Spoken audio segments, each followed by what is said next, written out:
Las tardes en el programa del Museo Reimaginado se pensaron como tardes de grupos más chicos, de momentos mucho más inmersivos. Hoy tuvimos la oportunidad a la mañana de compartir instancias de actividades y lo vamos a tener el resto de los días todos juntos. Es difícil, no sé si le sucedió, elegir en qué actividad, dónde ubicarse en las tardes, porque había muchas cosas. Y sí, lo hicimos un poco complicado, lo sabemos. Por un lado, porque lo que no queríamos era que la experiencia que tuvieran ustedes del encuentro fuera de picoteo, por decirlo así, ¿no? De picar una cosa, de ir y salir, sino que poder cambiar un poco la tónica y el estado de la tarde, no solamente porque venimos de almorzar, y además comida bastante importante, calórica, sino porque queremos que estas ideas que se estuvieron escuchando por la mañana, estas presentaciones de casos, en la tarde se conviertan en la posibilidad, a través de las mesas de diálogo, de poder conocer algunos casos concretos en profundidad, de poder conversar sobre algunos temas y de poder pasar a un lado B, que ustedes habrán visto que los programas tienen lado A y lado B, que se concentren más en conversaciones de cercanía, en proximidad con los oradores, e incluso la posibilidad de hacer algunos ejercicios o algunas dinámicas que nos permitan poner en acción un poco más aquello de lo que estuvimos conversando. Esto del lado A y el lado B lo explico rápido. Lado A y lado B es parte de la misma actividad, ¿sí? Nuestro desafío creo que va a ser que cuando cortemos en el medio para el café no me desaparezcan todos y se vayan al lado. Pero como son pocos y ya los estoy viendo, lo lamento. Pero bueno, vamos a tener un café en el medio afuera, donde vamos a poder tomar un poco de aire y sobre todo tómenlo como una oportunidad, ese corte, ese break, para poder conocerse, para poder acercarse a los oradores. Vamos a tener igual instancias de preguntas. Pero como los discos antiguos de música, no sé quiénes llegaron a escuchar los discos con lado A y lado B, muchas veces los de lado A tienen los singles, ¿no? Esas canciones un poco más conocidas, esos hits. Los lado B siempre fueron los más experimentales en los discos. Generalmente lo que hacían los lado B en los discos de música era completar la experiencia que uno tenía como oyente, ¿no? De una propuesta de un artista, de un músico. Así que vamos a tratar de vivenciar la experiencia de esta sesión en un lado A y un lado B. Voy a presentar rápidamente quiénes van a estar involucrados y contarles un poquito sobre qué pensamos para esta sesión.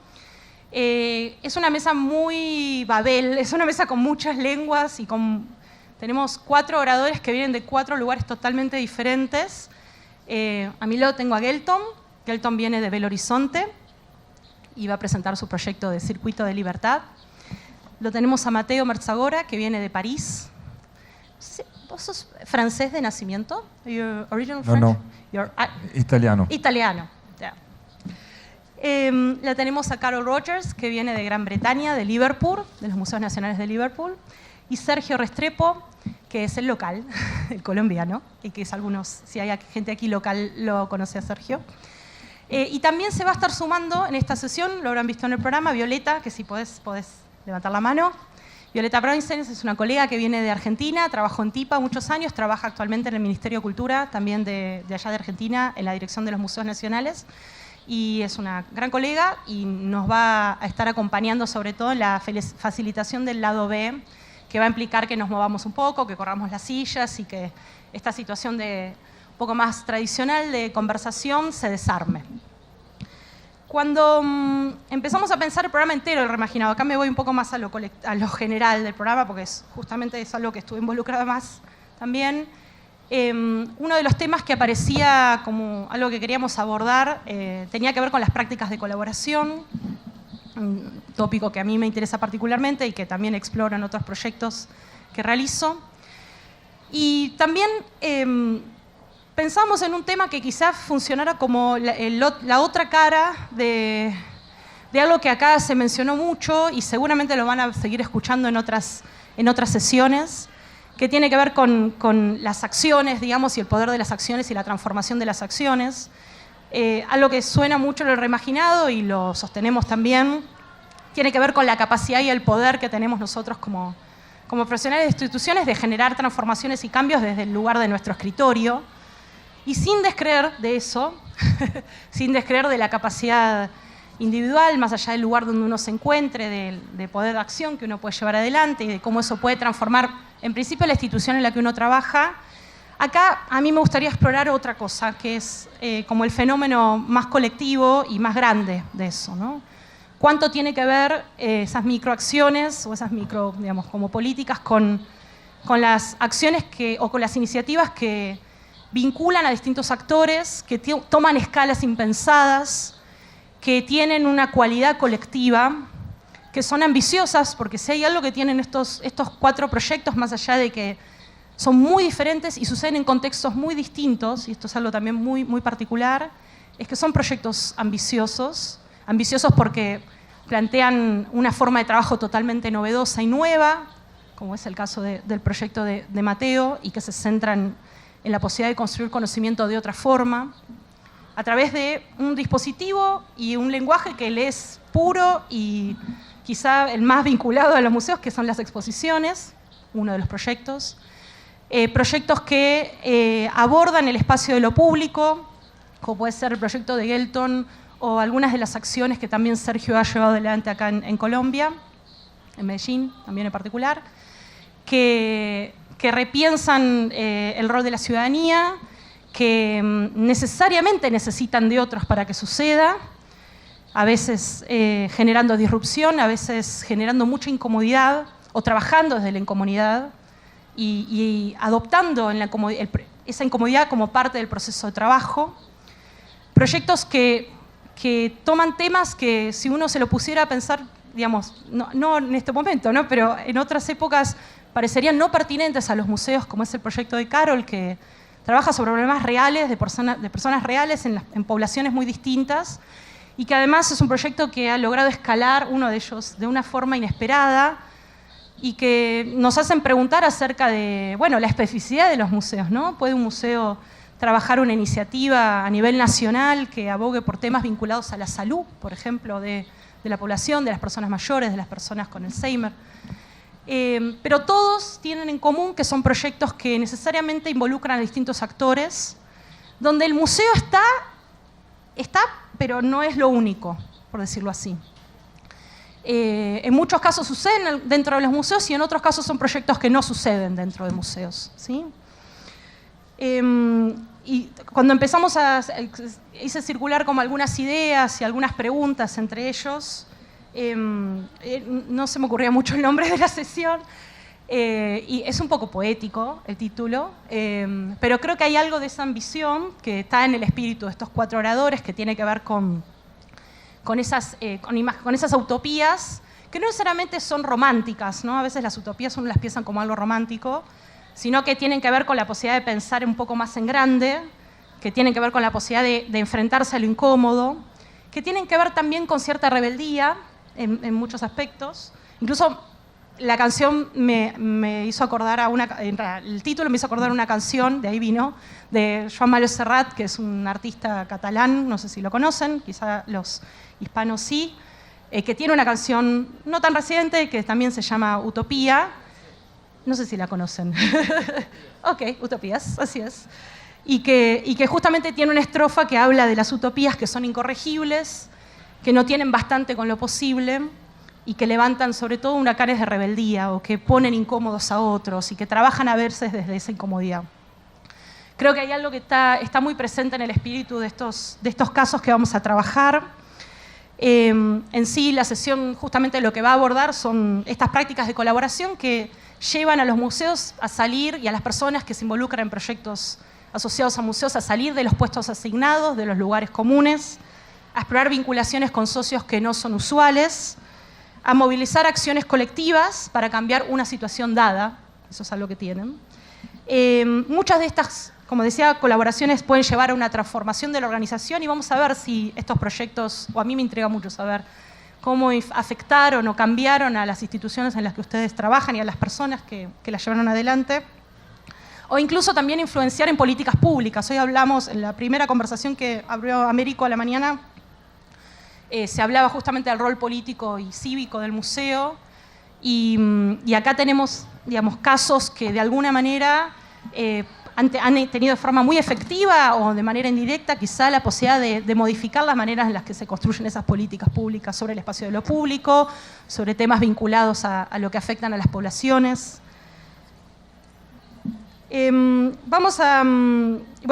Parte de la experiencia de las sesiones también explorar un poco cómo llevan adelante esas colaboraciones o cómo piensan esa práctica de colaboración. Si justamente estas colaboraciones pueden generar como nuevas formas de conocimiento y de comportamiento de las personas que están involucradas. Y esto que les comentaba un poquito al comienzo, si estos tipos de proyectos ponen en discusión la pertinencia o la especificidad que tiene, ¿no?, cada institución y sobre lo que trabajan. Eso sería un poco la intención de la conversación de hoy. Lo que vamos a hacer es tomarnos 10 minutos para conocer cada uno de los casos que ellos nos van a acercar. Después de esos casos vamos a conversar primero un poco nosotros. Les pido disculpas por el egoísmo de los que estamos acá arriba. Pero vamos a tener una instancia para que dejen algunas preguntas que las vamos a responder en el segundo momento, junto con una dinámica donde vamos a dar vuelta un poco la situación de escenario y vamos a trabajar sobre algunos de los proyectos en los cuales quizá alguno de ustedes está involucrado, a ver si podemos explorar una situación de colaboración que nos involucre a nosotros también como los oradores y a ustedes como colegas. Vamos a empezar con Carol Rogers. Hola, Carol. Hello. Voy a presentarla muy rápidamente. Carol, como les decía, es de... Ahí, acá está. No le encontraba mi machete. Carol es de los Museos Nacionales de Liverpool y ella es la responsable de educación y de participación de comunidades en 8 museos que tienen. Los Museos Nacionales de Liverpool son 8, ¿sí? Y ella trabaja de manera transversal en varios de los proyectos que involucran estos museos, en áreas vinculadas a servicios para visitantes, pero también en áreas que tienen que ver a otros tipos de disciplinas, como es el marketing, las comunicaciones, porque como van a escuchar en estos momentos en voz de ella, los proyectos que ella lleva adelante son muy ambiciosos y realmente involucran de alguna manera los distintos niveles y áreas del museo y de otras instituciones de manera muy particular. Así que, Carol, vamos con vos. Thank you.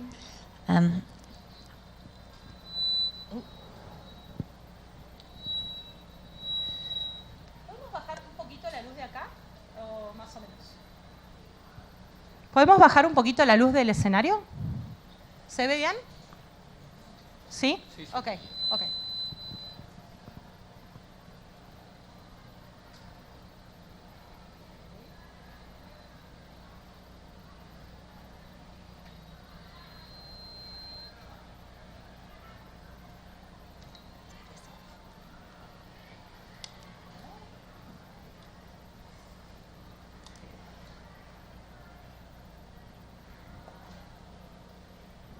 Would you like to start? Okay. Yes. It'll catch up with me. Yes. Hello, everyone. I'm delighted to be with you this afternoon. In fact, this is my first time in Colombia. What a beautiful country it is. Here I am. My name is Carol Rogers, and I work in Liverpool, and I put a little map up here to show you where Liverpool is from London. Who's been to London? Okay. Who's been to Liverpool? I'm glad I put the map up. So, you've lost me, there I am. So Liverpool is about 230 miles from London, and Liverpool is a very unique city because it has the only national museum that isn't in the centre of London. So we're part of the group that is the British Museum, Tate, the V&A, Victoria and Albert, all those big museums that you will have seen when you went into London. Well, we have one of those in Liverpool. But the way in which we work in Liverpool is very different to London. And the first thing I want to suggest to you is when you're thinking about this work, working collaboratively and engaging with communities, you really have to give time to think about context. Where you are set, where you are based, who are your neighbours, who are your stakeholders. And the stakeholders and neighbourhoods that I have in Liverpool are very different to the stakeholders and neighbourhoods that they have in the capital city. This is my museum group, 7 museums, all very different. Science collections, art collections, ethnology, antiquities. I describe it as a collection that is from the oceans to the stars, because we have an aquarium and a planetarium. So it's a massive group of museums. This is our mission, to be the world's leading example of an inclusive museum service. And I'm sharing that with you because that's at the heart of everything that my organisation is trying to do. And I'll demonstrate in a couple of slides how we're achieving that. This mission is the mission for our whole organisation. Conservators, curators, education staff, people who work in research. So this is a mission that embraces us all. And I think this is an important point to make again, that if you're going to truly achieve collaborative working and community participation, your whole organisation has to get behind that ambition. It's no good it just being the education department that comes and goes. The whole organisation has to get behind it. And that's not easy to achieve, and it's not easy to sustain. And it's one of the challenges that I face on a regular basis. But the commitment is there, and it's a shared mission, and it's a shared vision. I put this slide up at this point because I want to show you that, you know, back in 2001-2, we had about 700,000 visitors to our museum. Since we adopted this mission to be inclusive and to engage communities and neighbourhoods in our work, our visitor figures have grown by 360%. Last year, we had 3 million visitors to our museum group. So I want to suggest to you that community participation and collaboration is good for business. Community participation grows audiences, and that's absolutely key. And you can see how that is demonstrated on this slide. So it isn't a mission that is an emotional sentiment, that is a nice to have when we can fit it in sentiment. This is a mission that says we want to grow audiences, and we want to grow audiences through participation. And it's completely changed the way in which my organisation works, and it's completely changed our ambition and our success to work at scale. So 86% of our visitors are overseas. 86% of our visitors are from our local residents. We have 400,000 visitors from overseas, and then you can see there that I've put on some other statistics. 22% of our visitors are over 65 years of age, and that's been that analysis, that analytical knowledge of who's visiting and why they come to the museum is really key, because we want to respond to the needs of the people that are walking through the door, but we want to connect with those visitors who aren't coming to our venues. So how do we do that? We look at our social impact in a very deep and meaningful way. One of the initiatives that I'm going to touch upon is a partnership with the health sector in my city. And we've evaluated this programme for the last 3 or 4 years. And we've calculated that the social return on investment to the health sector in my region is £130 million. Now, when a museum group is sitting in the room with you, making that kind of argument that there is an economic value to museums working with the health sector, and you can gather information that is impactful and justifies that, I tell you that it opens up opportunity on a scale that you won't have seen previously. 422 schools visit my museum every year. That's 163,000 children come into our venues to participate in programmes. That's a 77% increase over the last decade. So engagement, community participation, it's helping our museum grow. It's helping our museum generate opportunity. Economically, it is good for us. Financially, it is good for us. Participation isn't the poor relation to the collection and the exhibition. It's a driver for engagement. This is a little project that we've taken out into neighbourhoods, a suitcase of stories. I mentioned that we're very interested in the non-visitor, the person that doesn't have the confidence to walk through our front door. We go out into the community. We take our collections and our activities and our programmes, and we work with community leaders and with partners and with families and with people to develop activities that appeal to them. We want to be meaningful in people's lives. lives, but we do not make the assumption that we know what they want. We go out and we listen, and from that we learn how our resources can work for them. Suitcase of Stories is a project that looks at poor literacy. In my region, we have the highest percent of child poverty in the UK. So there's poor literacy, poor reading, fourth generation unemployed in many areas.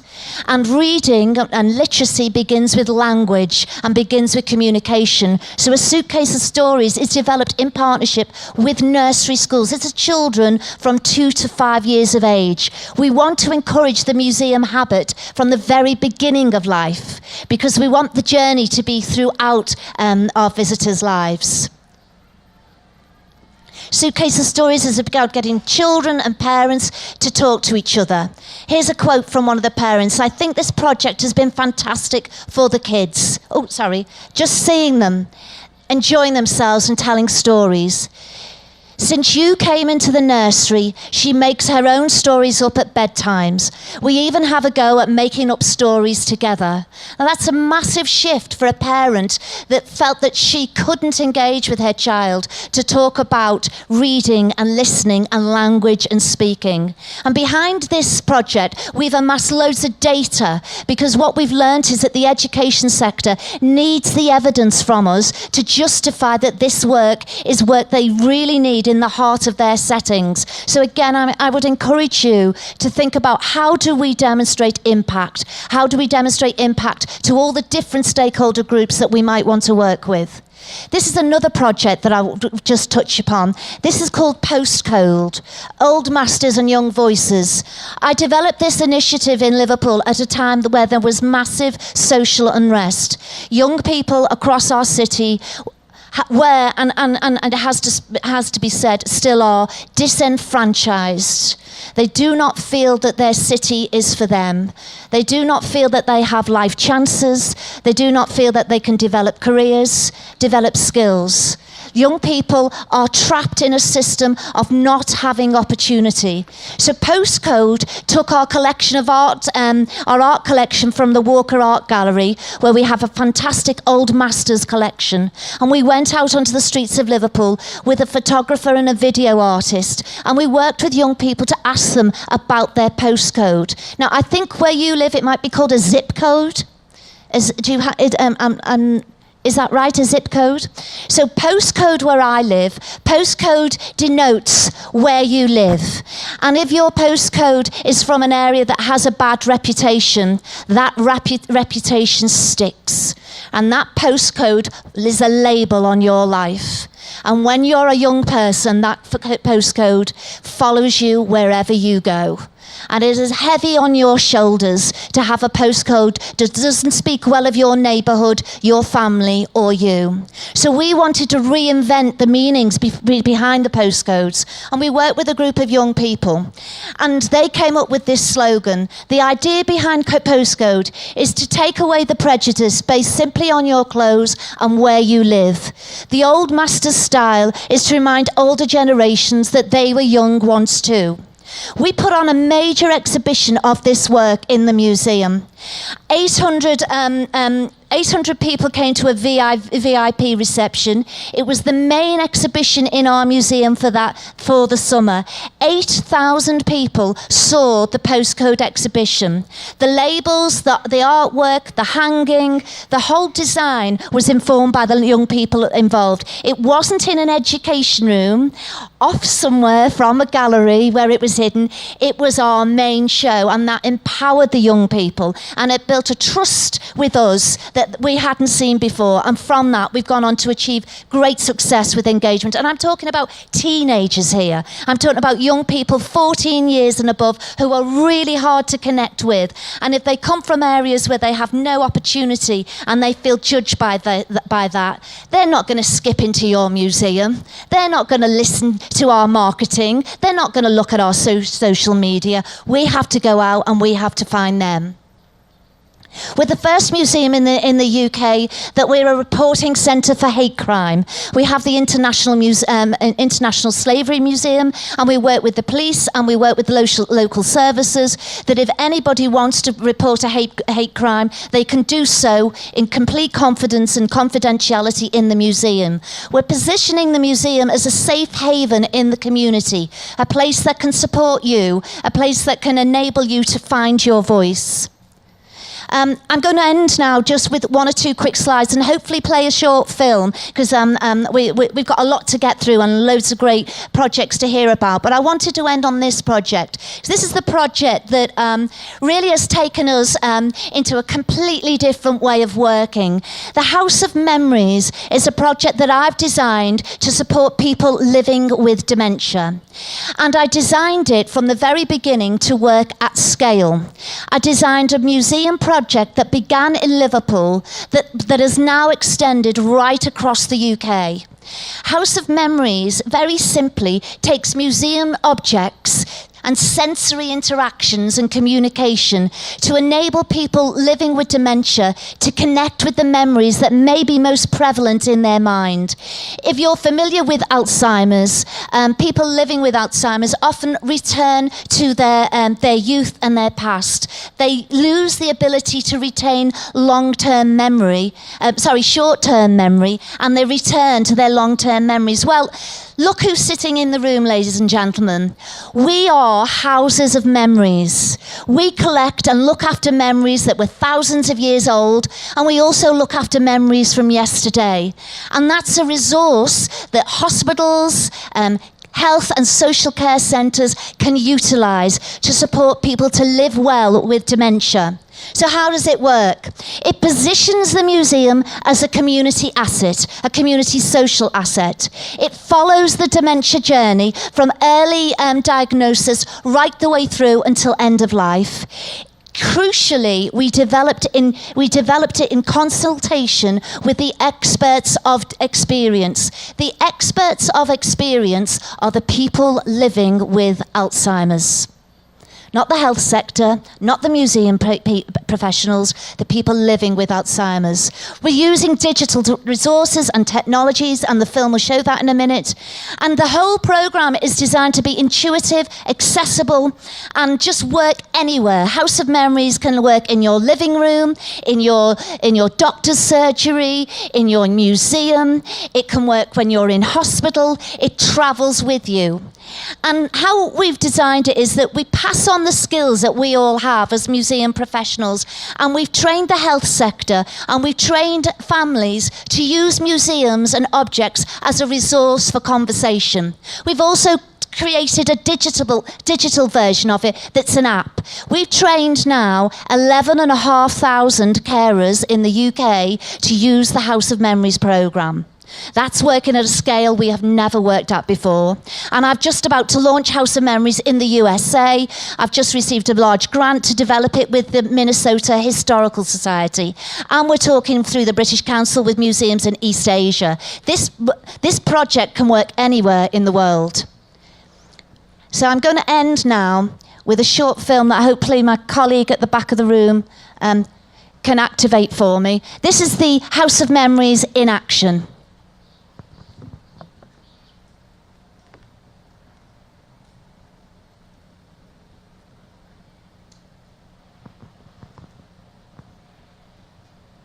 Just while we're finding the film, House of Memories, it's called House of Memories because we deliberately didn't want to use the word museum. When we said museum to our stakeholders, they kind of all went, a museum, really?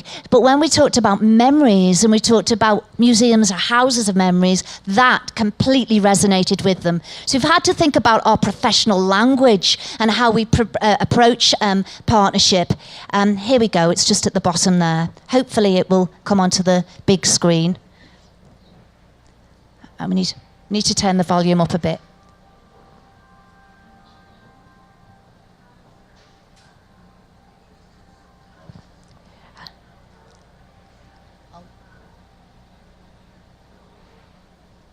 Okay.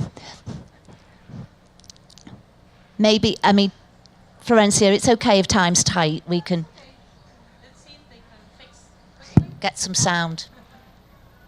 What you're seeing here while we're waiting for the sound, we've digitised all of our collection onto an app.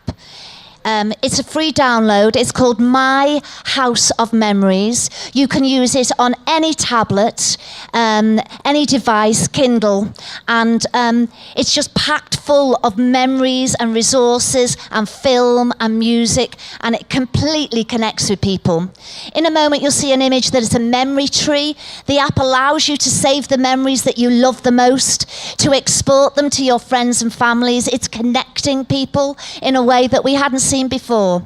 86,000 downloads of activities with the House of Memories, 122 sessions. It's creating for my curatorial teams a new digital resource for the collection, which is very exciting. You can see on this screenshot, well, just gone, that there's lots of different themes and activities, and it's completely intuitive, and the individual person can choose the memory that they want to connect with and save it. It's massively accessible in clinical settings because it's all digitized. I've got acute care hospital trusts using the program, GPs. It's just going, it's like spreading across the UK. And the great thing about it is that it speaks to everyone and is completely inclusive. And not least because it's a free download, but also I've been able to develop different content now to speak to different communities. So within the app, we have a heritage, Irish heritage. We've got Afro-Caribbean community objects. We've got Chinese community. It's growing a diverse digital resource for our museum that can travel with people wherever they go. Thank you very much.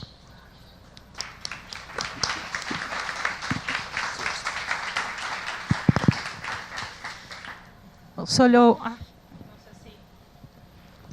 Let's see. Hola, ¿se escucha ahí? Sí. Vamos a tener después oportunidad para preguntarle un poco más a Carol sobre el proyecto, pero vale la pena hacer una nota sobre algo, específicamente sobre este último proyecto, que también tiene que ver con la capacidad del museo de responder a cómo se van dando los cambios en nuestra sociedad, y además es justo una causa que me involucra muy personalmente, para la cual la conozco a Carol ya hace tiempo, que es que para el 2050 van a ser más las personas mayores que van a vivir en este planeta que los jóvenes menores de 15 años. Yo no sé si lo sabían eso, pero esto está pasando y está sucediendo. Y el envejecimiento es, la población envejecida es parte de una realidad actual, de la cual pocos museos están respondiendo a eso. Están respondiendo a los desafíos, a los problemas y a las necesidades que implica trabajar con esa población mayor, que en estos casos particulares tiene que ver con una población mayor que está atravesada por un contexto específico, y que en otros casos tiene que ver con modificar o hacer consciente que estos procesos de envejecimiento tienen que ver también con decisiones de vida, tienen que ver con cómo acompaña a la sociedad. Vivimos en un mundo que ha estimulado por avances tecnológicos, científicos, incluso culturales, en la expectativa de vida, y tenemos muy poca responsabilidad respecto a cómo estamos respondiendo desde las instituciones o desde las políticas con esto mismo que también, digamos, con esto mismo que está sucediendo en nuestra población. Y esto es un tema que aparece poco abordado por muchas de las instituciones, especialmente acá en Latinoamérica. Lo digo porque son pocas las instituciones, museos que abordan esta temática y que trabajan específicamente con las poblaciones mayores, que representan en general en la mayoría de las poblaciones porcentajes mucho más altos que los adultos jóvenes o los niños inclusive. No me quiero extender, pero era una reflexión en torno a algo que está indirectamente involucrado con contextos y realidades actuales de nuestros países. A continuación vamos a escucharlo a Gelton. Tengo aquí la presentación de Gelton. Gelton es nuestro otro invitado desde otro punto, digamos, de Gran Bretaña. Nos vamos a Belo Horizonte. Ahí está. Gelton viene justamente de Belo Horizonte. No sé si alguno conoce Belo Horizonte. ¿Sí? ¿Saben dónde queda? ¿Sí? Está, ok, es en la mitad de Brasil, ubicado.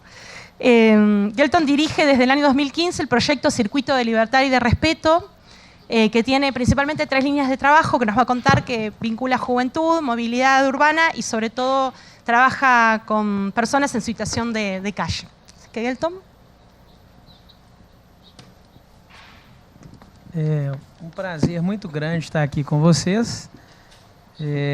Vou só ajustar o equipamento aqui para não atrapalhar.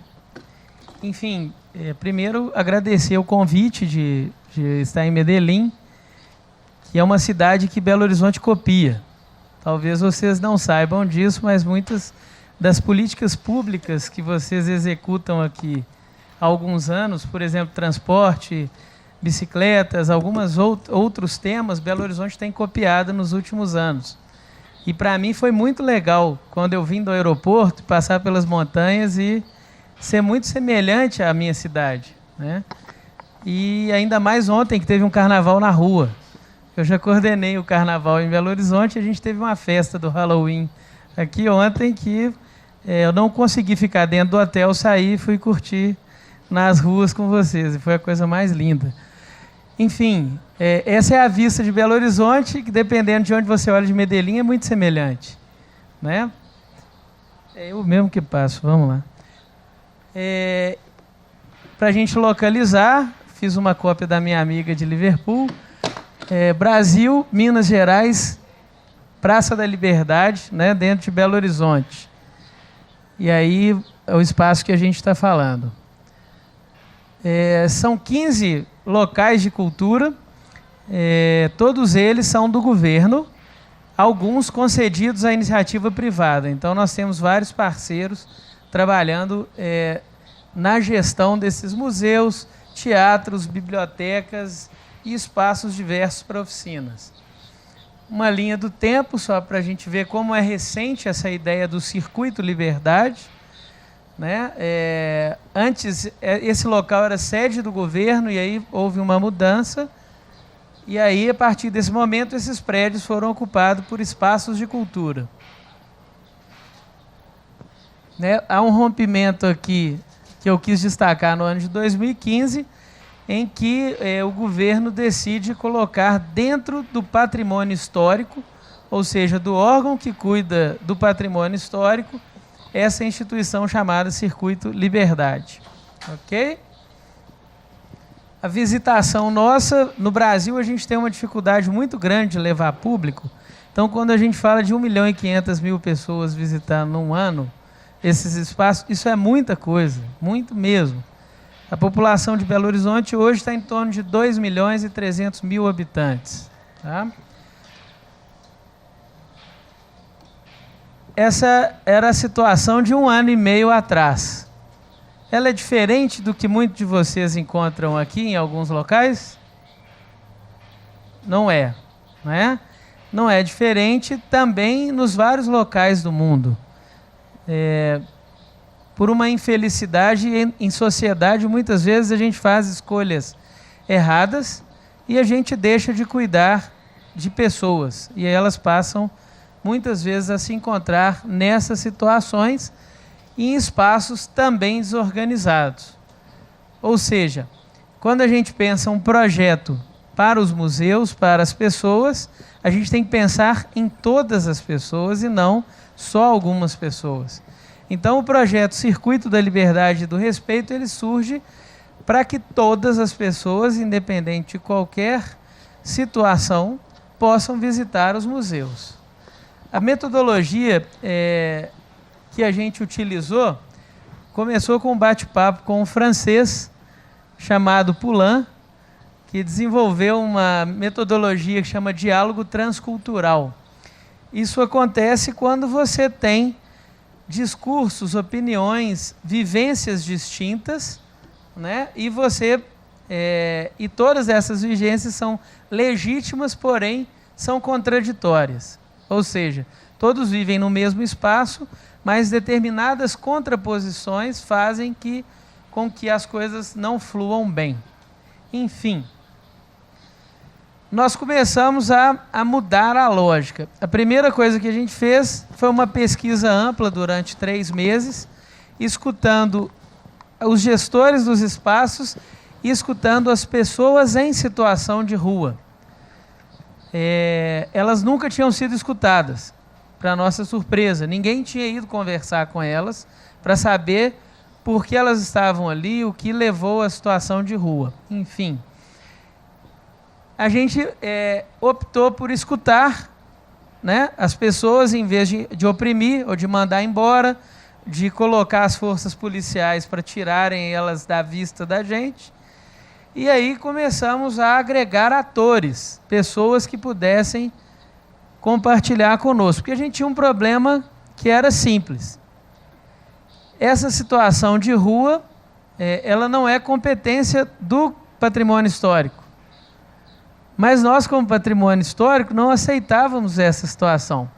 Então tem algumas questões técnicas, jurídicas, que nós tivemos que vencer de outras maneiras. E a primeira delas foi chamar os órgãos e as instituições às suas responsabilidades. E, infelizmente, elas não tinham capacidade técnica para atender todas as demandas que aconteciam. E aí nós fomos para a segunda etapa, que foi treinar essas equipes. Já que elas não têm a capacidade técnica, nós mesmos vamos dar o treinamento, vamos desenvolver as políticas públicas nesse sentido. E mais do que isso, propor soluções conjuntas. Então, eu vou para cá só para mostrar para vocês. Quando a gente fala de solução conjunta, todo mundo, uma expressão que a gente usa é colocar a mão na massa. Então, o mesmo morador que está em situação de rua, numa posição muito ruim, às vezes, é o mesmo que vai recuperar um jardim. É o mesmo que vai participar de oficinas e que vai mudar a literatura ou a forma como a gente entende a literatura. São pessoas que, através do hábito de leitura, vão ensinar outras pessoas. A gente tem um container que foi reutilizado e virou uma biblioteca ao ar livre. E o monitor desse projeto é um morador em situação de rua. A gente pediu para a prefeitura, porque lá chove muito. Eu estava vendo numa fala, lá a gente tem todas as estações do ano no mesmo dia. Então, às vezes, chove e molhava a área que eles estavam. A prefeitura não fez o trabalho, eles fizeram. Então, eles colocando a mão na massa, dialogando o tempo inteiro, né? São os mesmos moradores, eu com um deles. Uma coisa extremamente importante, eu aqui no fundo, dentro do elevador, algumas questões que a gente trabalhou com eles, a gente não enxergava isso antes como problema. E uma coisa foi fundamental. O Gelton, que conversa com os moradores, não tem formação acadêmica, ele não fez mestrado, né, ele não fez especialização, ele não é economista, ele é simplesmente um ser humano sem nenhum cargo, sem nada, desvestido de todos os títulos, para conversar de igual para igual. Esse é o ponto fundamental da nossa metodologia. Não tem cargo, não tem nada, todos nós somos completamente iguais. E usando um autor brasileiro que chama Paulo Freire, a gente usa o método dele de educação. Todos nós temos saberes distintos. Então vamos lá. E aí nós começamos, passo a passo, fazendo algumas intervenções importantes. Algumas dessas intervenções porque a polícia militar não estava preparada para isso. Então, nós fizemos um curso de formação para a polícia, para ela saber abordar os moradores em situação de rua.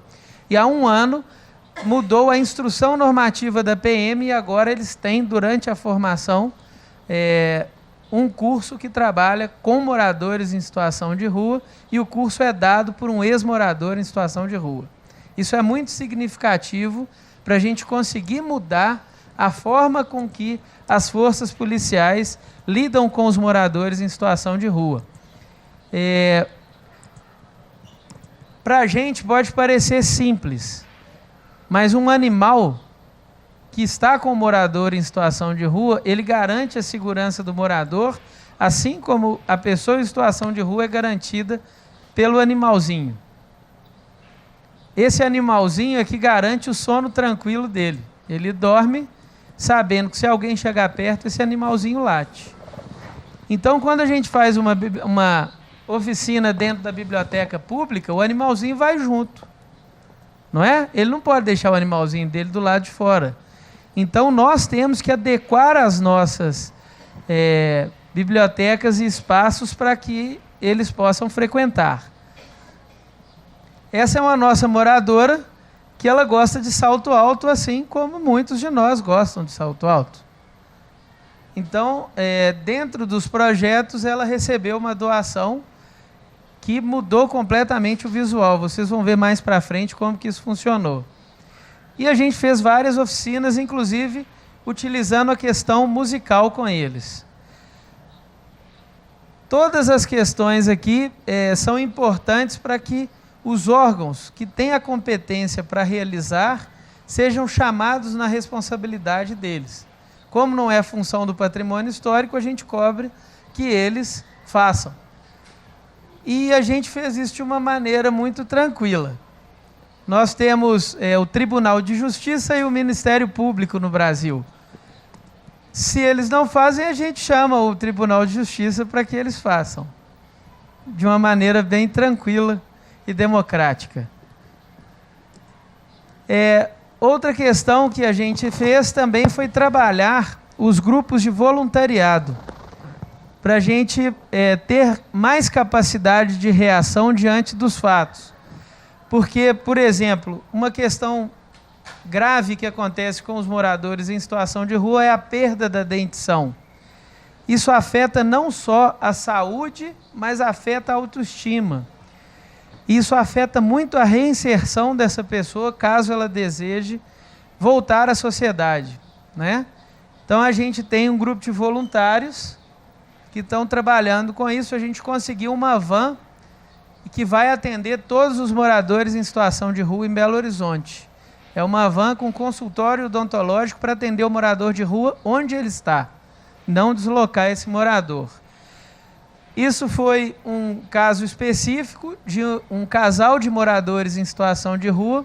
Eles ficaram grávidos e a gente atuou em conjunto para garantir todas as etapas de uma gravidez tranquila.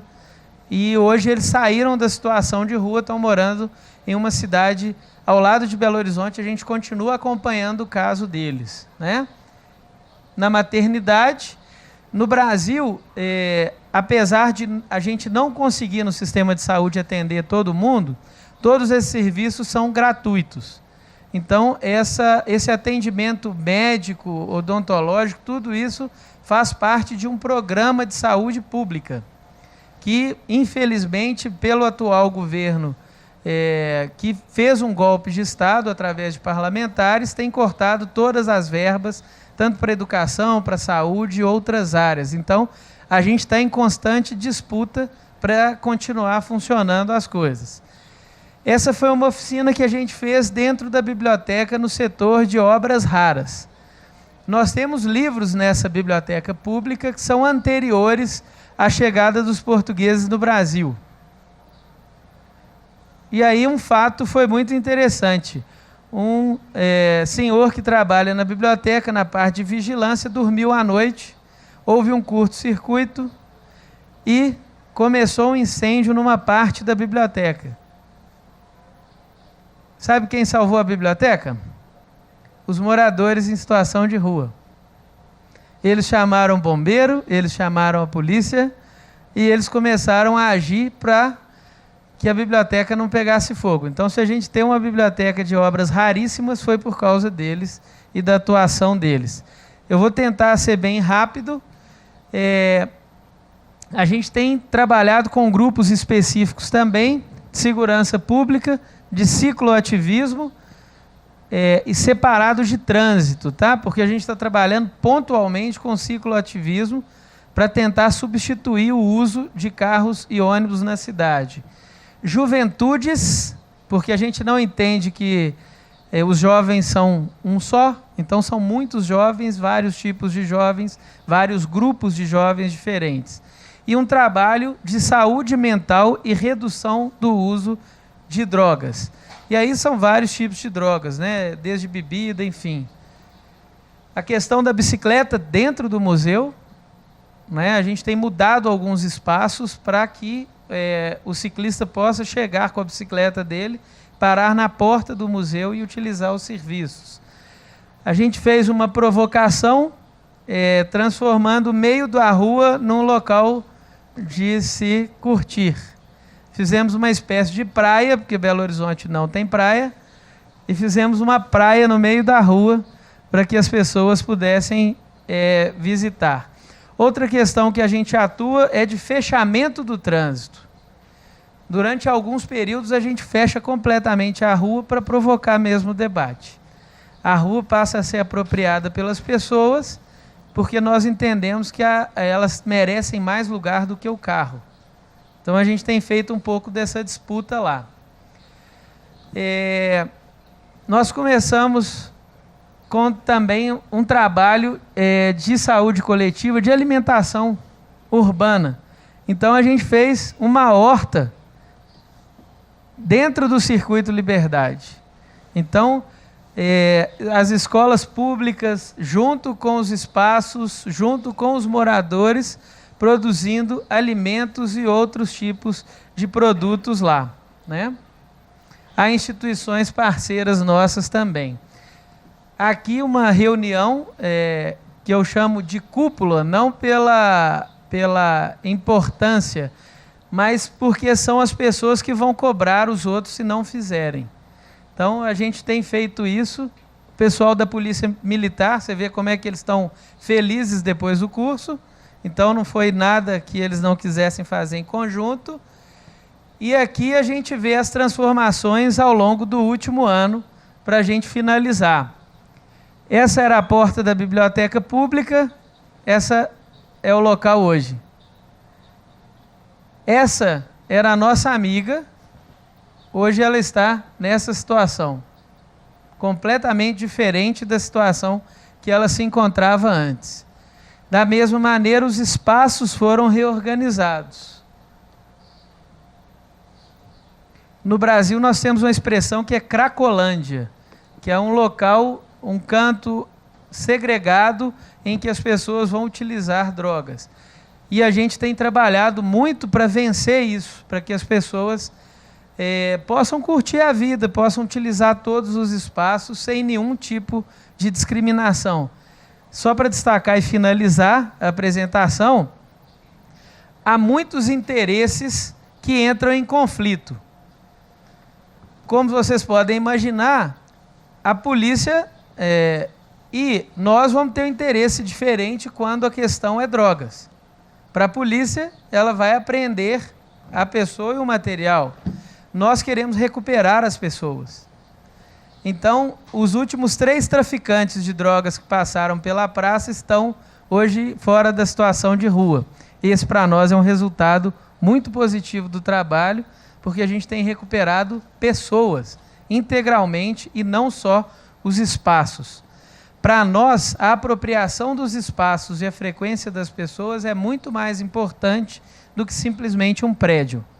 E eu finalizo dizendo isso.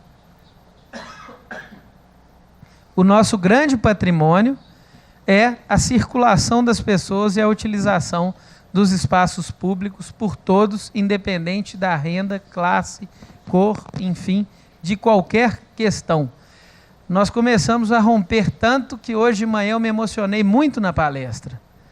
Nós temos nos educativos do museu hoje 4 pessoas que são trans e que fazem os atendimentos. Nós estamos num momento de disputa no Brasil, em que os museus têm sido cercados por pessoas que não querem que as exposições aconteçam. E nós estamos abraçando os museus, na frente dos museus, para que essas pessoas não destruam o patrimônio. Então, nós contamos com vocês para divulgar em todos os locais onde a gente não consegue divulgar, fora do país, para que a gente consiga reverter a situação. Como muito bem dito pelo Marcelo hoje, É nesses momentos de maior disputa e de maior perseguição que a cultura consegue vencer os espaços. E a gente acha que vai crescer muito nesse aprendizado.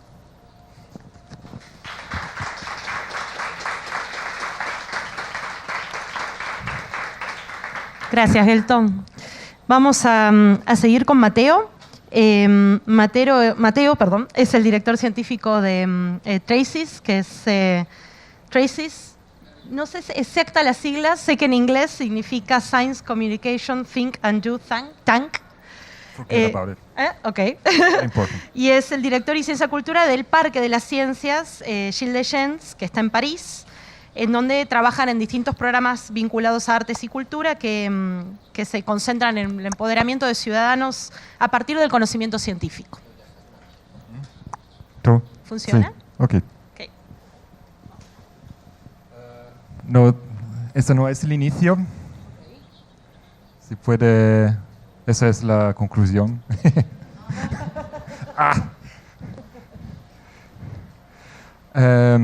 Muchas gracias por la oportunidad de ser aquí. No voy a hablar español. Sorry, I'm going to go on in English, but it's better for everyone. So I'm going to talk about some projects at a much smaller scale. Our place is a small one. We have about 15,000 visitors per year. It's like 300 square meters. But we have a lot of activities which we hope have an impact. What we do, we are in the science center type of community. We are a science museum. We are linked with a university which does physics and chemistry essentially. So that's our first background, and we do classical activities with kids, exhibitions, a lot of debates, a lot of art science activities in which we invite artists and scientists to work together. The important thing here for what I'm going to say afterwards is that we are indeed in close relationship with the center of production of knowledge, that is academics, universities, research centers, and so on. In our field, the field of science centers and museums, there is a sort in the history, there is a sort of a founding statement, which for me and for many people that do this job is like at the earth of what we do. And I will read it loud. This is from Frank Oppenheimer, who was the founder of the Exploratorium in San Francisco. And what he said is, if people feel they understand the world around them, or probably, even if they have the conviction that they could understand it if they wanted to, then and only then they are also be able to feel that they can make a difference through their decisions and activities, which I think is important to remember. This is the act of birth of modern interactive science centers. Exploratorium is seen as the first new generation science centers, and see how political it was at the time. Is something that, at least in Europe, we often forgot in favor of an exploration of knowledge of phenomena and so, but it is political. In all our thinking, we are trying to see how this definition, which was made in '69, fit in what today we call the knowledge society, which wasn't at the time. So Oppenheimer was focused on phenomena. On what shall we focus today? And on this framework, I'd like to continue. I'd like to present, I talked with Florencia, and we discussed two possible examples. She said, do both. Okay, I'll do both examples from two different points of view, to which I will try to associate one challenge for the discussion of probably this afternoon. The first one is an exhibition. The second one is a community project. So let's start for the first one. What is the thinking behind our action as a science center? We start from the consideration that very often we tend to see two separate worlds, in which one is the system of production of knowledge and the other one is the system of sharing of knowledge. On one side, we have scientists, we have the experts, we have research centers, we have the scientific journals, we have all the system that produces knowledge. And on the other hand, we have museum, we have the public, we have the media, we have science centers, the festival, cultural events, everything which is made in order to diffuse this knowledge elsewhere. At least this is the case for the science-oriented movement. And what we used to say is there is a sort of, our main goal is to allow the people to access this system of knowledge production. In the language of science and technology studies, we said then we should try to have a more dialogic discussion in which we go on this in two ways. This is called the dialogue model. What we are trying to demonstrate is that this is highly insufficient and that the interesting thing happens in this gray area, the one which is in between knowledge production and knowledge sharing, the one in which the people who knows and the people who are assumed not to know have a common agenda, in which we don't know exactly who's the expert and who's the one that is supposed to learn. And this is the real interesting area for science culture and science communication. And we think that most of our effort as museum should be there and in this gray area, that science centers and museum should become something like research facilities, instruments in the hand of research, to explore all the links that scientific research have with society, art, culture, innovation.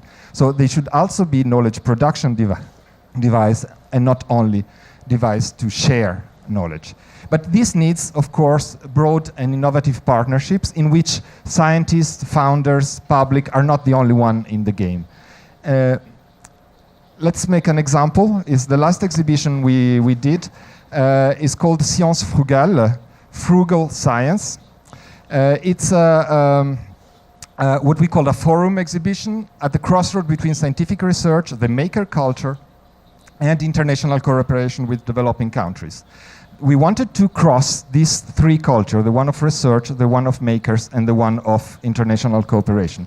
We had the chance to have a very nice and important European award, which is called the Mariano Gago Award, given from Excite, the Network of Science Center, which is the Smart and Simple award, which is the most beautiful thing I ever had as a compliment, smart and simple.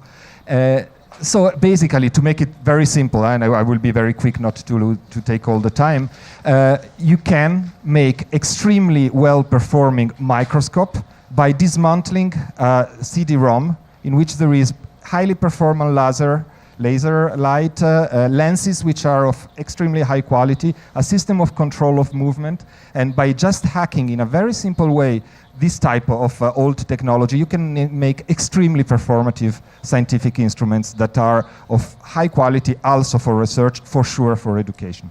And that's all the exhibition was about, many different cases in which you can hack old technology. And we did this exhibition on 4 principles, which I will not detail. But first, think of exhibitions as exploration. Exhibitions are not there to expose a knowledge which was already produced, are there to pose a question. Can we make science at very low price by hacking old technologies? And collect around this question a lot of different knowledges through a system which is called the Living Lab. I don't know if you're familiar with this, but we don't go to. So exhibitions are a form of production of knowledge, not of exposing knowledge. We did something which is we called open incubation.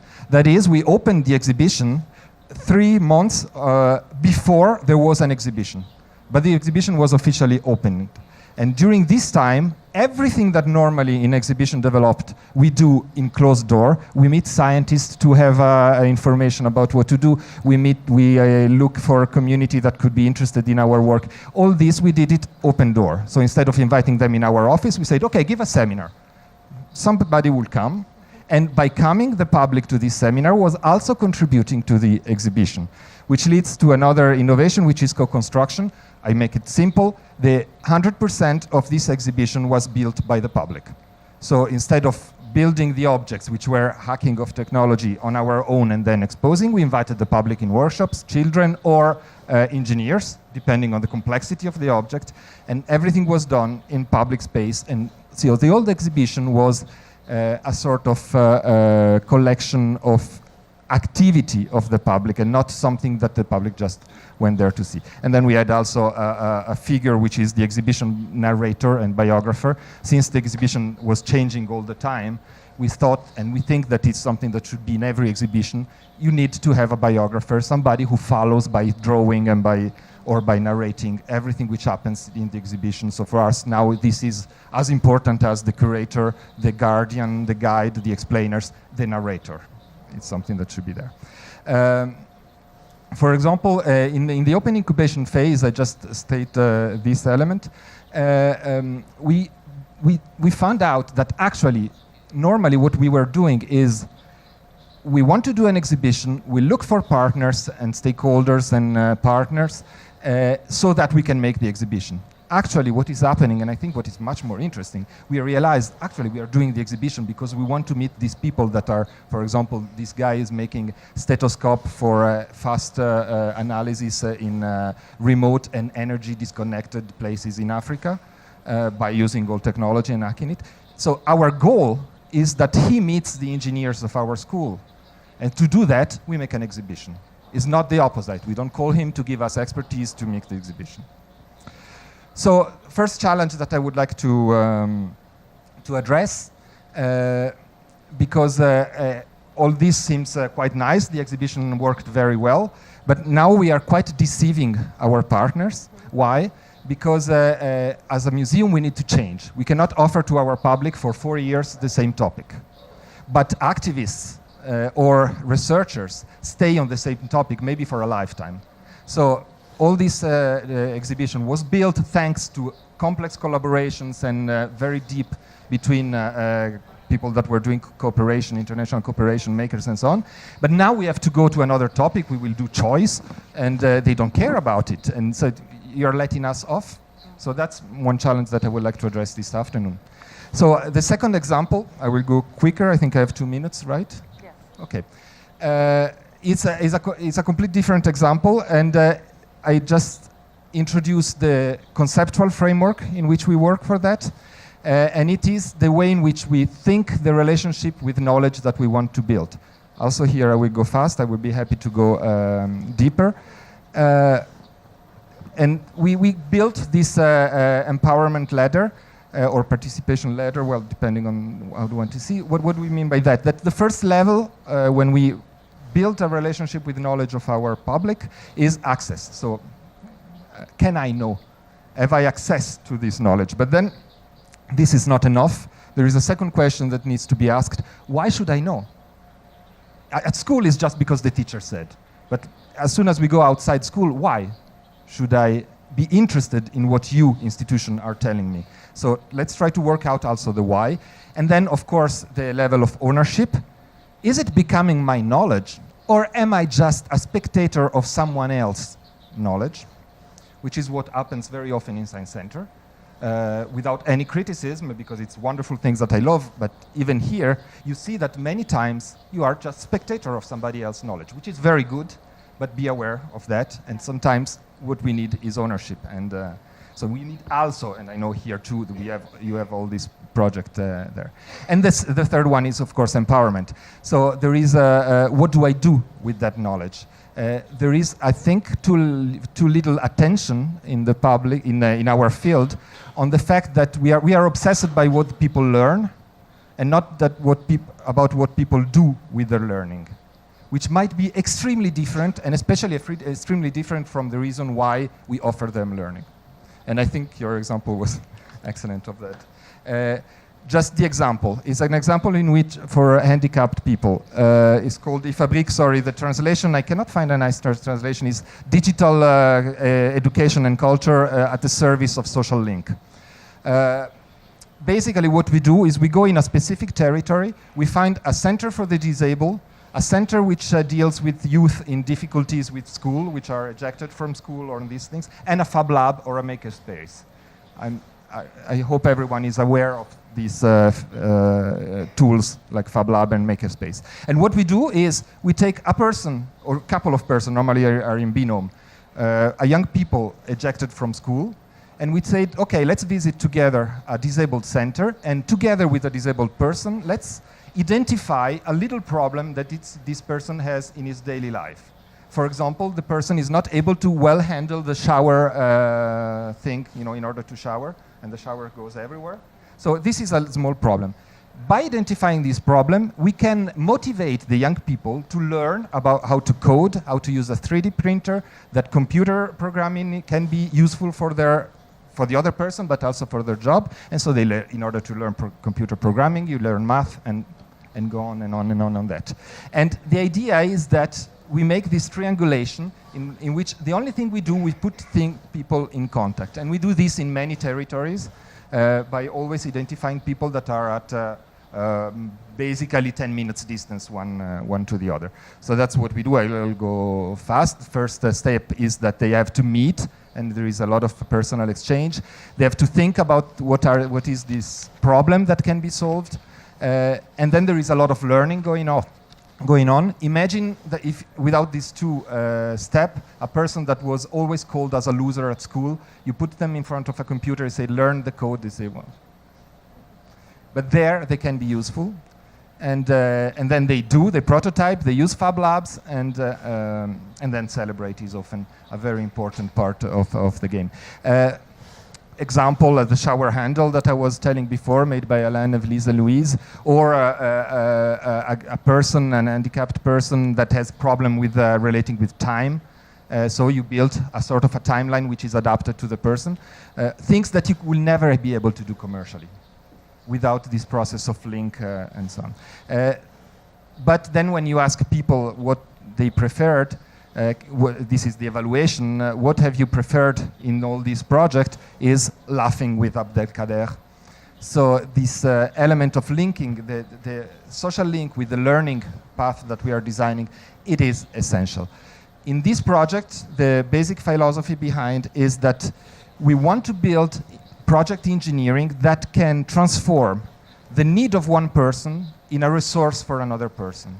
So the situation of disability of one person is an element of motivation for a person which is in lack of motivation for school. And conversely, these handicapped people that normally meets, people that are on the assistance type of posture, they meet people that I don't know if we can say that, but with whom they smoke joints outside the room which is unexpected for them and very welcome. What is the challenge that I identify on this project is that we cannot guarantee anything. It's a highly process-based project, process-oriented. What happens very often, about 30% of the prototype that they developed, they do not work. And this is very clear with them from the beginning, so there is no frustration. But how can you propose that to a funder? I will make a project that probably won't work, and people will be very, very happy. So we have a culture of funding agency which is very much deliverable-oriented, and we have something which is very much process-oriented, so what is important is the process. And we find on this a very hard time to progress in the scaling up of this project, because and it's not that they are wrong, they're right. They have a real issue. They want results, and we offer well-being. Okay, this is just a wonderful team that do these projects, and this is a summary.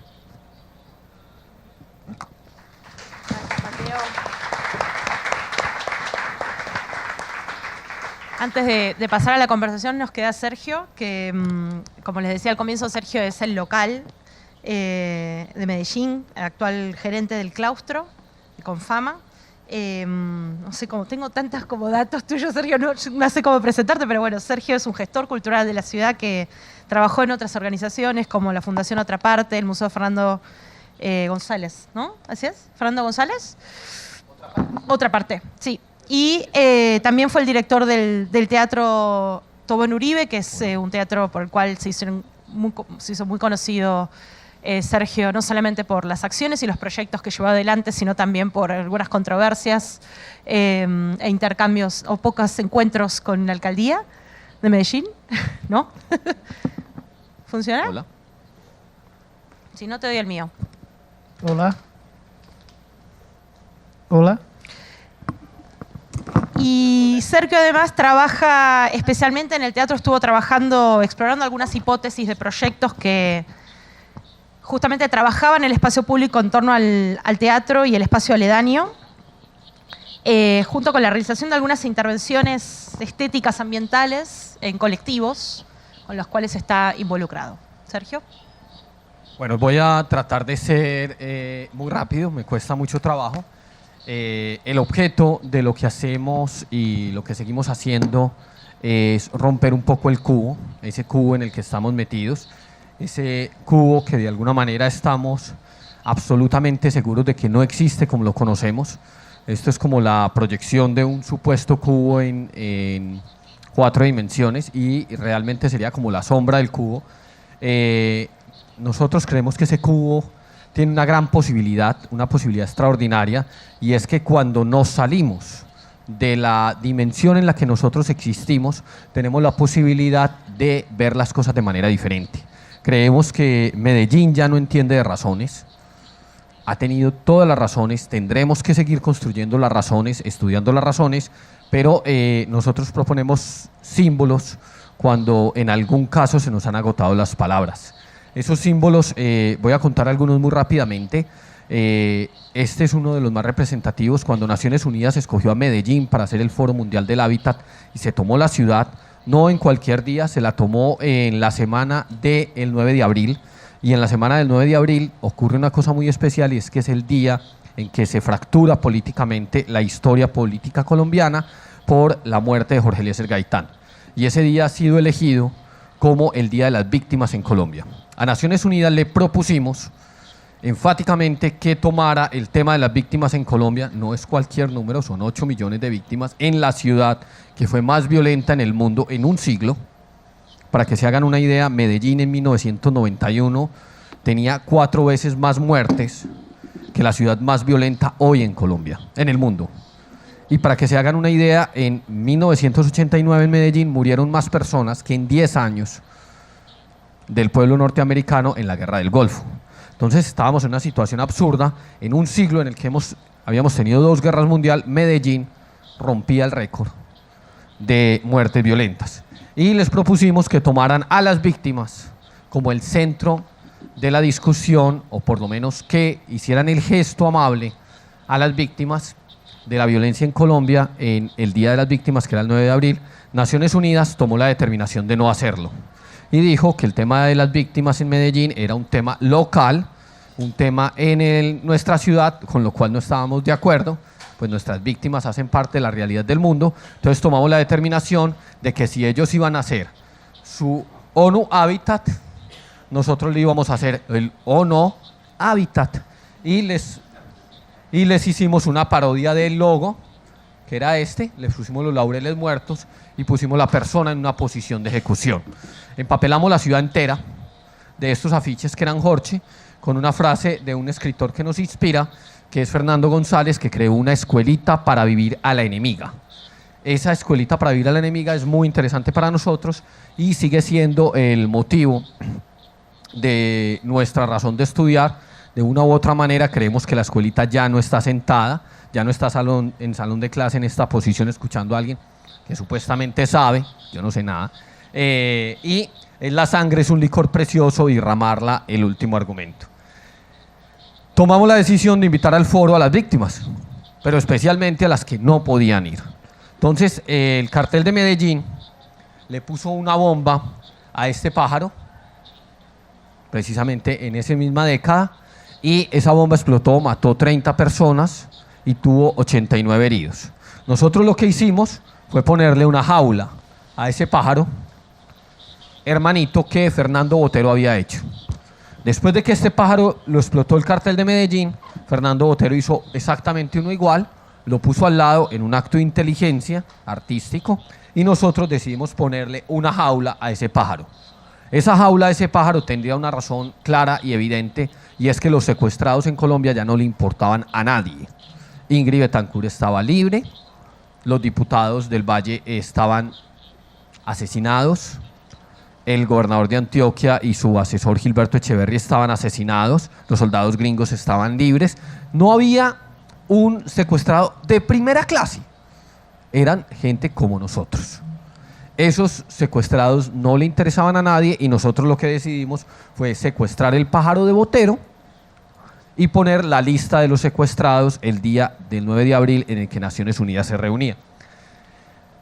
Tomamos un gesto adicional, y es que acá se creó una organización. Yo soy de un municipio que se llama Envigado, que está acá mismo, conurbado con Medellín, y en ese municipio se creó el cartel de Medellín, que no era de Medellín sino de Envigado, y luego degeneró en una cosa que se llama la Oficina de Envigado, que es una oficina de cobro, Y esa oficina se inventó, somos la ciudad más innovadora del mundo, se inventó una técnica para asesinar gente, o copió una técnica para asesinar gente y la masificó, que les garantizaba impunidad, y es la asfixia mecánica.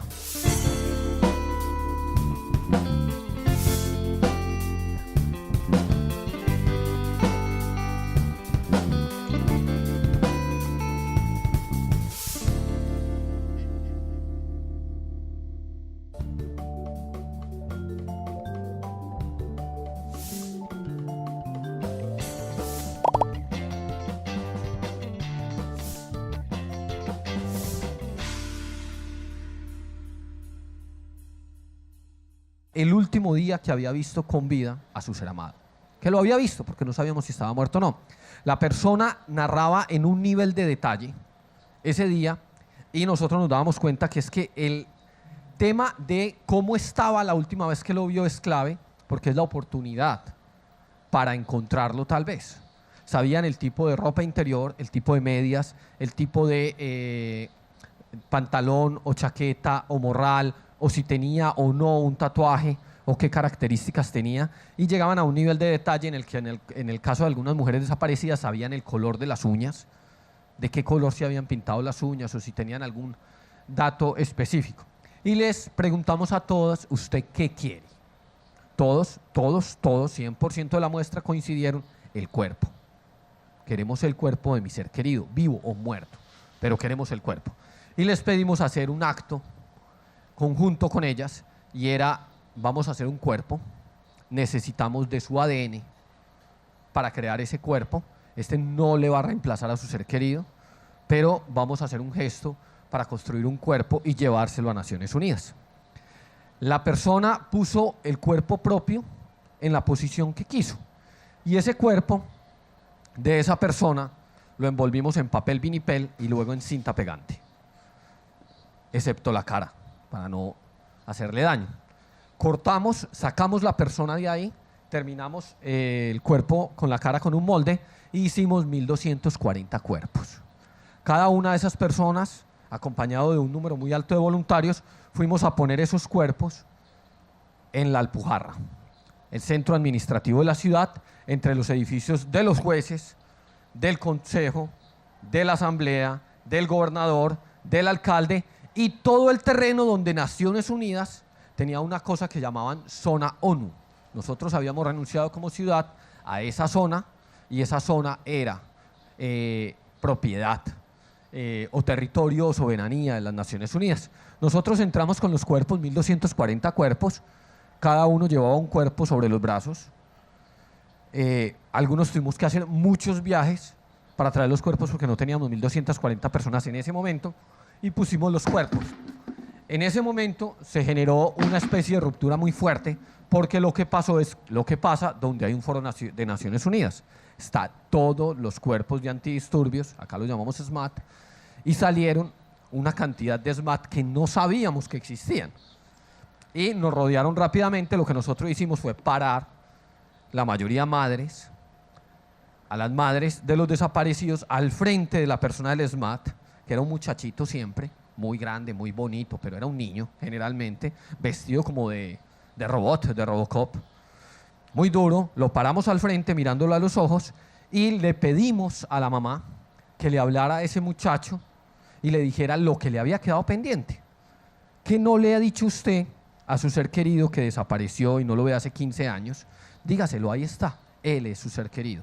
Y ellas empezaron a hablar muy cerca, a esta distancia, del chico del SMAT, del cuerpo antidisturbios, hablándole, mirándole a los ojos, y ocurrió un fenómeno muy extraño, y es que muchos de ellos empezaron a llorar.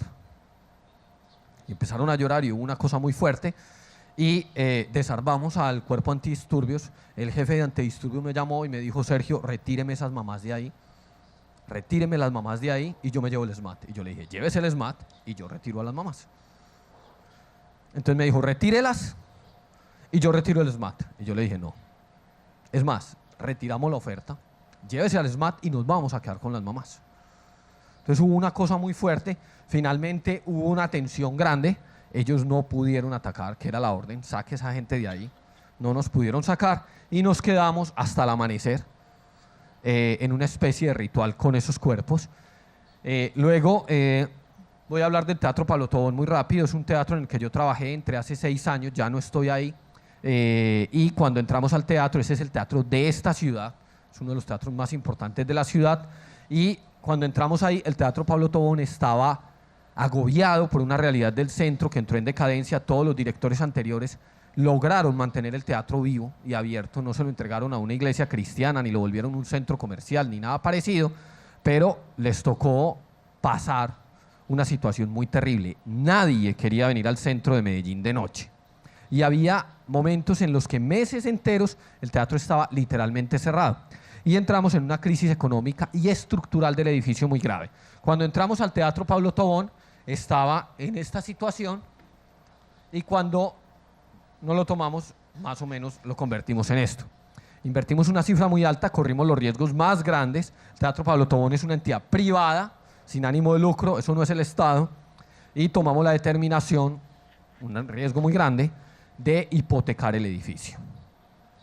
Hipotecamos el edificio, reinvertimos en el edificio. Yo le di más o menos como una propuesta a la junta directiva. Yo les dije, miren, este es el plan estratégico, este es el diagnóstico y este es el plan de gestión. La realidad, el plan estratégico se llama Teatro Pablo Tobón, un centro cultural de puertas abiertas. Y el valor de este plan estratégico a 10 años, 2011-2021, es este. Y para arrancar necesitamos 2.500 millones de pesos para gastárnoslos en una cosa que no se va a ver, que ese edificio de acá no se caiga, punto. Hipotecamos el edificio, yo recibí la plata, empezamos las obras en el teatro y yo dije, no me voy a gastar la plata, me voy donde cada uno de los funcionarios públicos del consejo y los convencí de que con la declaratoria de patrimonio del teatro, el municipio sacara una norma por medio de la cual pudiéramos invertir en el teatro. Yo ya tenía garantizado el dinero para la inversión del teatro, pero logré que la municipalidad me pusiera un recurso, que el Estado Nacional y que el Estado Departamental me pusieran un recurso, con lo cual una deuda que nosotros teníamos para pagar en 20 años, que era lo que íbamos a pagar, eso lo pagamos en 2 años.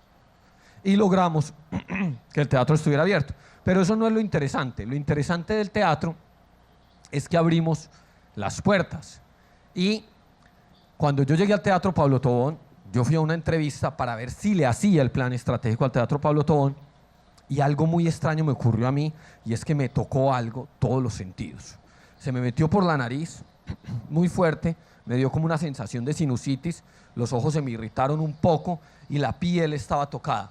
Y ese olor se me metía en el paladar.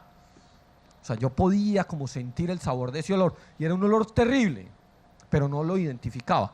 Y yo fui al teatro, llegué a él en estas condiciones de acá, y me encontré con una reja que yo nunca, y había ido muchas veces al teatro, había visto.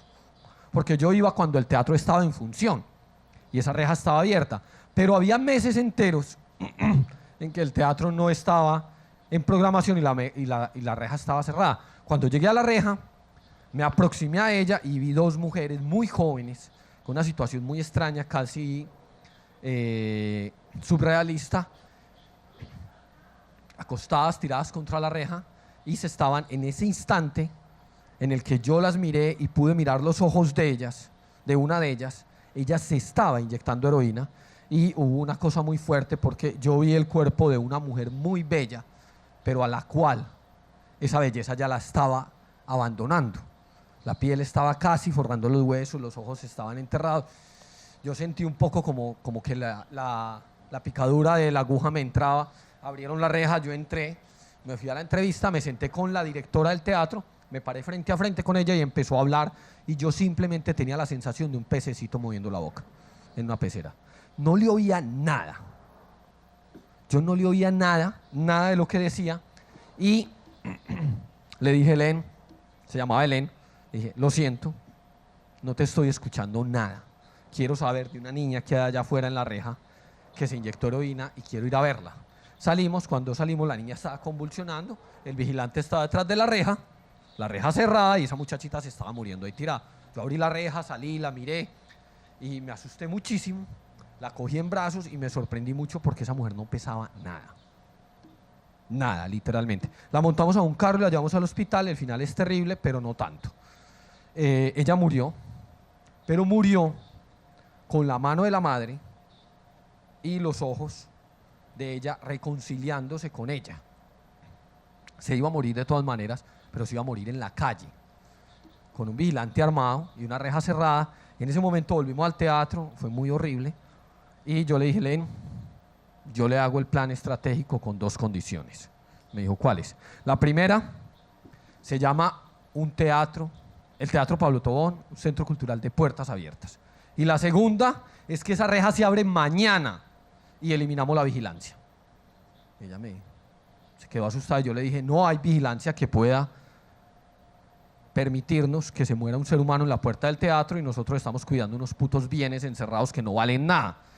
Lo aceptó y decidimos que una vez abiertas las puertas lo que queríamos era tumbar muros. Y decidimos sacar todo el escenario del Pablo Tobón para la calle, tomarnos la calle, y hicimos días de playa, inspirados un poco en París, que cierran, ya la cerraron permanentemente, una calle al lado del Siena. Nosotros, no como Estado, sino como una entidad privada, nos tomamos ilegalmente la avenida La Playa. Se llama La Playa porque debajo hay una quebrada que la volvimos un alcantarillado, la quebrada madre de esta ciudad, la volvimos un alcantarillado, y decidimos que esta imagen no nos gustaba y pusimos arena, 300 metros de lineales de arena, y pusimos palmeras, pusimos agua, pusimos juegos, y la gente se tomó eso. Y cuando fueron a abrir la calle, la alcaldía no podía, no tenía manera. Trabajamos una noche entera en poner toda esa arena ahí, muchas volquetadas de arena, muchísimas volquetadas de arena, y estuvo 40 días la avenida La Playa así, y era la playa más concurrida de la ciudad, no hay más playas. Pusimos esto inspirados un poco en varios lugares del mundo, especialmente en París, pero nos inspiramos en otras cosas y decidimos poner teatros en la calle con sombrillas. Pusimos teatros al aire libre donde le contaban un espectáculo a alguien, y alguien en el escenario de su mente tenía la puesta en escena de ese espectáculo. Y nos mandaron mucha policía. El alcalde nos llamó y nos dijo, les voy a ayudar, vamos a hacerlo de días de playa juntos, pero vamos a hacerlo con la policía. Entonces, cuando nos mandó la policía, que nosotros no queríamos policía, nosotros creamos un escuadrón de seguridad. Y cada que la policía llegaba a formar, nosotros poníamos a los pantolocos a formar ahí, y a los policías, los pantolocos los seguían todo el tiempo, y se volvieron un poco como los acompañantes de la policía. Y me llamó el general de la MEVAL, de la Policía Metropolitana, y me dijo, hombre, hay unos payasos que mamándole gallo a los policías, respeten. Y yo le dije, mi general, discúlpeme usted, hay unos artistas acompañando a los policías, respete. Entonces él me dijo, ¿qué es lo que querés? Y yo le dije, que retire la policía. Nosotros no queremos vigilancia. Ya habíamos quitado la vigilancia al teatro, habíamos negociado con 9 empleados que eran vigilantes, 3 vigilantes a 3 turnos, le habíamos devuelto a la 4ª Brigada las armas, no queríamos armas, y no queríamos esta cantidad de policías vigilándonos en un evento cultural y artístico que creíamos que no era necesario. Entonces el comandante de la policía me dijo, usted me firma que se hace responsable y yo le entrego eso. Yo le dije, perfecto. Se llevó la policía y nos quedamos con nuestro cuerpo de seguridad. Y fue el mejor cuerpo de seguridad que podíamos tener. La criminalidad se bajó inmensamente. El número de robos, el número de incidentes, el número de riñas se bajó extraordinariamente, y pedimos a 2 empresas que lo midieran, la Universidad Nacional y una empresa que se llama Casa de las Estrategias. Decidimos romper el pavimento. Dijimos, ahí está nuestra quebrada, vamos por ella. Entonces anunciamos públicamente que íbamos a quitar el asfalto de la calle para que la quebrada volviera a estar. Todo el mundo dijo, estos hijos, ¿qué van a hacer? Y llamamos a un artista que se llama Daniel Gómez y le pedimos que nos hiciera una pintura anamórfica donde la gente se tomara una fotografía con el puente que estaba ahí debajo del pavimento, y hicimos un puente donde la gente iba y se tomaba la foto, y funcionó maravillosamente. Ese puente literalmente está ahí debajo del pavimento, lo tapamos, aún existe. Y la gente fue muy feliz en esa playa en el centro de Medellín. Nosotros, como en Belo Horizonte, tampoco tenemos playa. Nosotros sí tenemos playa, lo que no tenemos es mar. Luego desarrollamos, inspirados en días de playa, otras cosas que fueron tomarse la calle. Esto fue permitido parchar acá. Nos tomamos el cruce de 2 avenidas. Esta la hicimos con el municipio de Envigado. Y en el cruce de esas 2 avenidas, en todo el centro de Envigado, pintamos con un grupo de artistas la avenida, y esto era el espacio donde le decíamos a la gente que estaba permitido parchar aquí. Permitido parchar aquí porque antes había un prohibido parquear aquí que nadie respetaba.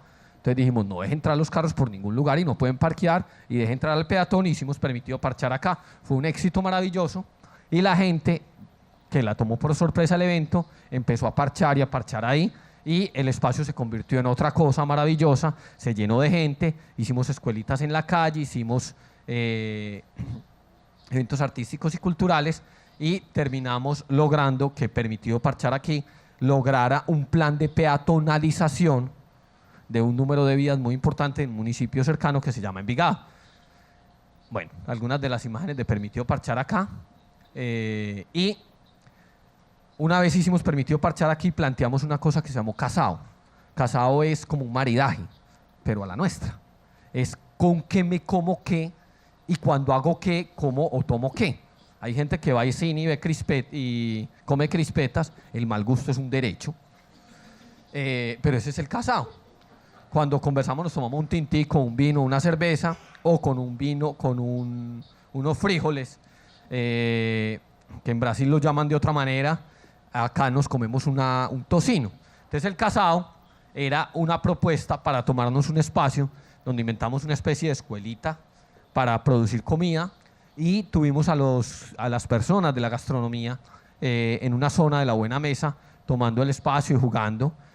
Acá, por ejemplo, jugábamos futbolito, metegol lo llaman en el sur del continente, y eso lo pusimos a que lo narraran los jugadores de fútbol, los narradores de fútbol que escuchamos en las noticias. Bueno, pasamos muy, muy bien en Casao y nos divertimos mucho. Este fue un acto ilegal también. Se llama Palacé para Todos, y es que la avenida más grande de venta de carros de la ciudad, que es la segunda venta de carros más grande del país, se llama Palacé, y la tienen tomada todavía los vendedores de carros. Entonces nosotros fuimos y nos tomamos la calle. Entonces, donde ellos tenían una acera convertida en parqueadero exclusivo para sus clientes y uno no podía andar por la acera, nosotros montamos una cosa muy parecida que se ha hecho muchas veces en el mundo, un parking. Gramas y sombrillas, y lo mismo hicimos con esta, que donde tenían las aceras tomadas para parquear carros que vendían, nos fuimos a hacer yoga, invitamos a la gente. Entonces éramos 4 gatos, pero ojo, invitamos a la gente y la gente empezó a llegar con manteles, con cosas, y ya no éramos 4, sino que había 1, 2, 3, 4, y por allá habían otros 7 u 8 más, y se enojaron mucho y nos sacó de ahí la policía, nos demandaron, y nosotros tomamos la determinación de hacerles otro. Y dijimos que nos íbamos a amarrar de ahí y que nos íbamos a encadenar ahí a que no nos sacaran. Y lo que hicimos fue que invitamos a los amigos que tenían pelo largo y se trenzaron el pelo uno con otro. Entonces nos divertimos mucho y el juez falló en nuestra contra. Entonces dijimos que íbamos a enterrar la ciudad que soñamos. Y nos fuimos para allá a hacer un velorio, y como además estábamos bravos, en venganza, llevamos a todos los amigos de las escuelas de idiomas y pusimos un centro de comunicaciones con todas las cuentas de redes de nosotros a disposición de ese centro de comunicaciones, para que en el idioma de cada marca etiquetaran a la marca.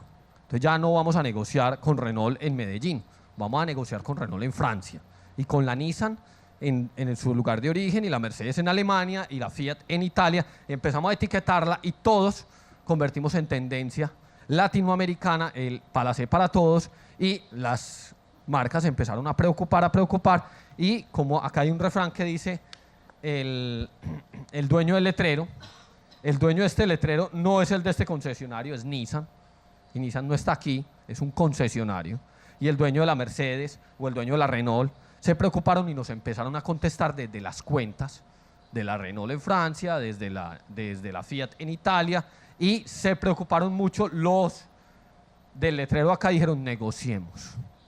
La negociación es retiraron la demanda y devuelvan las aceras, y por acá pasa una ciclorruta. Se hizo la ciclorruta, no nos han devuelto las aceras, pero esto no se va a quedar así. Y ahí planteamos una cosa clara en todas estas acciones anteriores, y es que lo contrario de inseguridad es convivencia.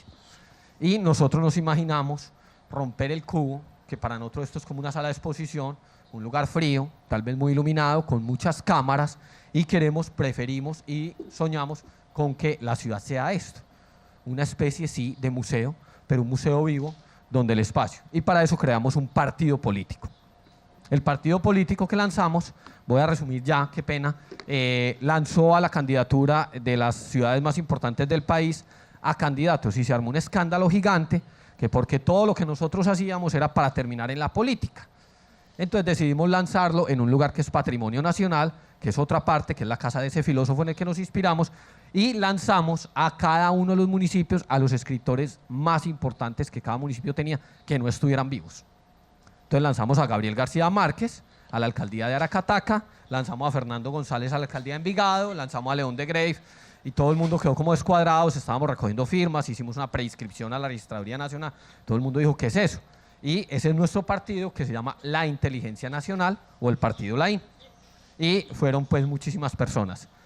Este es otro que lo voy a pasar muy rápido, Ciudadanos por el Aire. Decidimos abrir el data del aire en Medellín porque nos estamos muriendo entre 8 y 10 personas. Yo tengo 2 infartos cerebrales y un hematoma en el cerebro y creemos que es por el tema del aire. Y decidimos crear una imagen que son los médicos de la peste negra, que son estos médicos que en la Edad Media se ponían una gran cubierta llena de gasas y algodones para que no les ingresara el olor de la peste, que era lo que creían que los afectaba, y hicieron una gran labor, por lo menos muy humanitaria, y nos le tomamos las esculturas a Botero y le pusimos las máscaras de la peste negra para que no se murieran, y se armó un debate. Luego de eso, el ministro de Defensa vino a Medellín porque habían explotado unas vainas y hizo un consejo de seguridad. ¿Cuál es el lugar más seguro para hacer un consejo de seguridad? El Banco de la República. Nosotros dijimos, güey madre, ¿cómo nos metemos allá? Nadie nos invita, ¿no? ¿A quién nos va a invitar a nosotros al Banco de la República? Nadie. Entonces decidimos ir a una exposición de un artista que había, entramos a la exposición 3 días antes y levantamos un módulo, un panel, que era vacío por dentro, y dejamos nuestras cositas ahí guardadas, y al día siguiente fuimos a las 6 de la mañana donde un amigo, nos hicimos amigos de alguien del Banco de la República, a saludarlo, y nos quedamos hasta las 3 de la tarde escondidos, que era el Consejo de Seguridad, por allá muy aburridos, pasamos muy maluco, pero luego fuimos, sacamos de nuestro lugar escondido lo que teníamos y fuimos a darle un regalo al ministro de Defensa. Hoy es candidato a la presidencia de Colombia. Este señor le dimos un regalo que era una canasta de fruta y le preguntamos que si sabía qué frutas eran. Él las miró y gagueó y le dijimos, ministro, ojo, usted tiene 2 postdoctorados, acaba de hacer una exposición de cómo está ganando la guerra. Ayuda, ministro. El escudo de Colombia, el escudo de armas de Colombia. No supo y le dijimos, ministro, usted está aquí en Medellín porque explotaron 2 granadas. Lo que usted tiene en la mano son granadas. La granada es una fruta que crecía en España, que por eso granada se llama granada. Cuando los españoles llegan, encuentran granadas aquí en todo lado y dicen, wow, este lugar se va a llamar la Nueva Granada. Y en nuestro escudo nacional está la granada y usted ni siquiera reconoce la granada. Pues ministro, sí podemos ganar la guerra, pero no como usted dice. La ganamos cuando los niños asocian la palabra granada a una fruta y a la historia de Colombia y no a un arma explosiva. Y estaban decidiendo el plan de ordenamiento territorial de la ciudad, entonces al alcalde, que fue muy querido porque cuando entramos se nos vino todo el cuerpo de seguridad encima, él dijo, no los lastimen, ese es Sergio el del teatro y ese es no sé quién y no sé quién, déjelos entrar. Entonces él fue un cómplice de que estuviéramos ahí. Si no nos saca el cuerpo de seguridad, le dijimos, alcalde, no se preocupe, a usted también le trajimos un regalo, le trajimos un monopolio. No deje que con nuestra ciudad sigan jugando monopolio, por favor, alcalde, juegue esta noche con sus hijos y mire las reglas de ese juego para que en nuestra ciudad no sigan jugando así. Ya con 2 últimas cosas digo, encarcelaron al secretario de seguridad de la ciudad por una presunta complicidad con los cuerpos ilegales de la ciudad y algunos ciudadanos, yo no estuve ahí, decidieron ir a lavar el letrero de la alcaldía.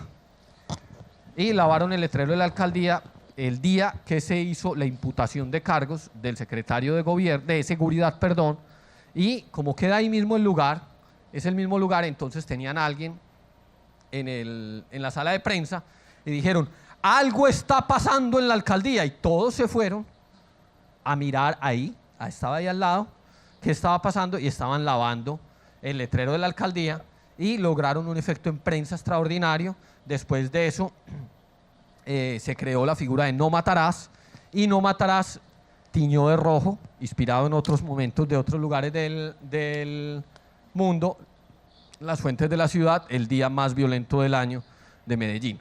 De ahí en adelante se crearon unas mesas para plantear las discusiones. Pongo estos ejemplos, pero lo que nosotros estamos planteando no es arte, ni es exposición, ni tiene una curaduría de por medio, ni creemos que sea exclusivamente activismo. Lo que estamos proponiendo es un diálogo. De estas acciones han salido al menos 3 mesas, una con el Ministerio de Medio Ambiente, el Ministerio de Trabajo y el Ministerio de Transporte, que está creando un nuevo plan para el aire con un piloto en Medellín. Salió una mesa con el Metro de Medellín, que hay una acción que no está ahí, que es, pues les cuento, y cambió el reglamento, el manual de usuario, el manual de anuncios, y metió cosas como que, por ejemplo, los indígenas que no quieren usar zapatos puedan entrar al metro, porque el reglamento del Metro de Medellín dice que no se puede entrar descalzo, o que un habitante de calle sí pueda entrar al metro. Ya termino. Y la tercera es la mesa de No Matarás, que logró sentar a toda la gente de la alcaldía a discutir con la ciudadanía en una cosa que no querían hacer, y es cómo vamos a convivir en esta ciudad. Creemos que esto es una cosa que no cabe en la sala de un museo, y que no queremos que esté en la sala de un museo, y va un poco como a ese espíritu de las utopías. Qué pena.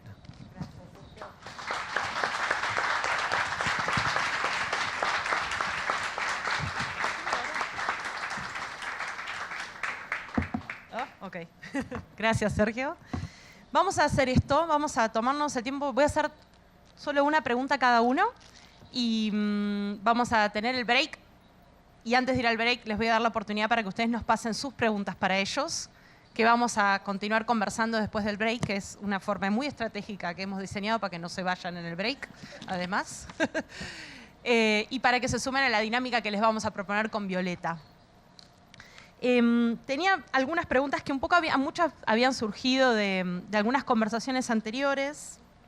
Y en el caso de Carol, en una de las respuestas que... ¿Me escucha? Sí. En una de las respuestas que vos me habías pasado por mail cuando hablábamos de cómo aparece la incomodidad, hablando, bueno, Sergio expresó muy bien cómo aparece la tensión y la incomodidad. Vos decías que en muchos de tus proyectos la tensión aparece cuando nos desafían a explorar verdades incómodas e historias sensitivas, ¿no? Y los proyectos que vos nos contaste son muy fuertes y se ven los logros, y vos sos una persona muy estratégica en poder mostrar, seguramente para conseguir apoyo y poder darle continuidad a esos proyectos, esos resultados.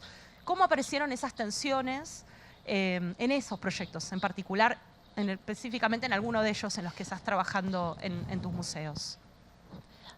I think if I take the example, I'll take this off actually. It's hard to hear yourself talking. I think there's a core tension that maybe tension's the wrong word. There's a challenge that we have to face with all the community work that I've shared and the wider programme, and that's setting up an environment where we can manage expectations for ourselves, and we can respond in an honest way to communities when they want to challenge us as an institution. So an example is when we brought the young people into the museum for the postcode project, in order to make the space completely available to them, we had to work with our marketing, our curators, our in-house teams to challenge our whole organisation to think about working differently with a group of young people that didn't want to come into the museum and do things our way. And I say that because that was very much where we were coming from. We have a way of exhibiting, curating, displaying and standards and for our public, and we were very challenged by that. And it was a good challenge to face because the end product was all the better for giving ownership of that to the young people. Where we had to manage their expectations were that we wanted to pass on some of our knowledge and skills to them.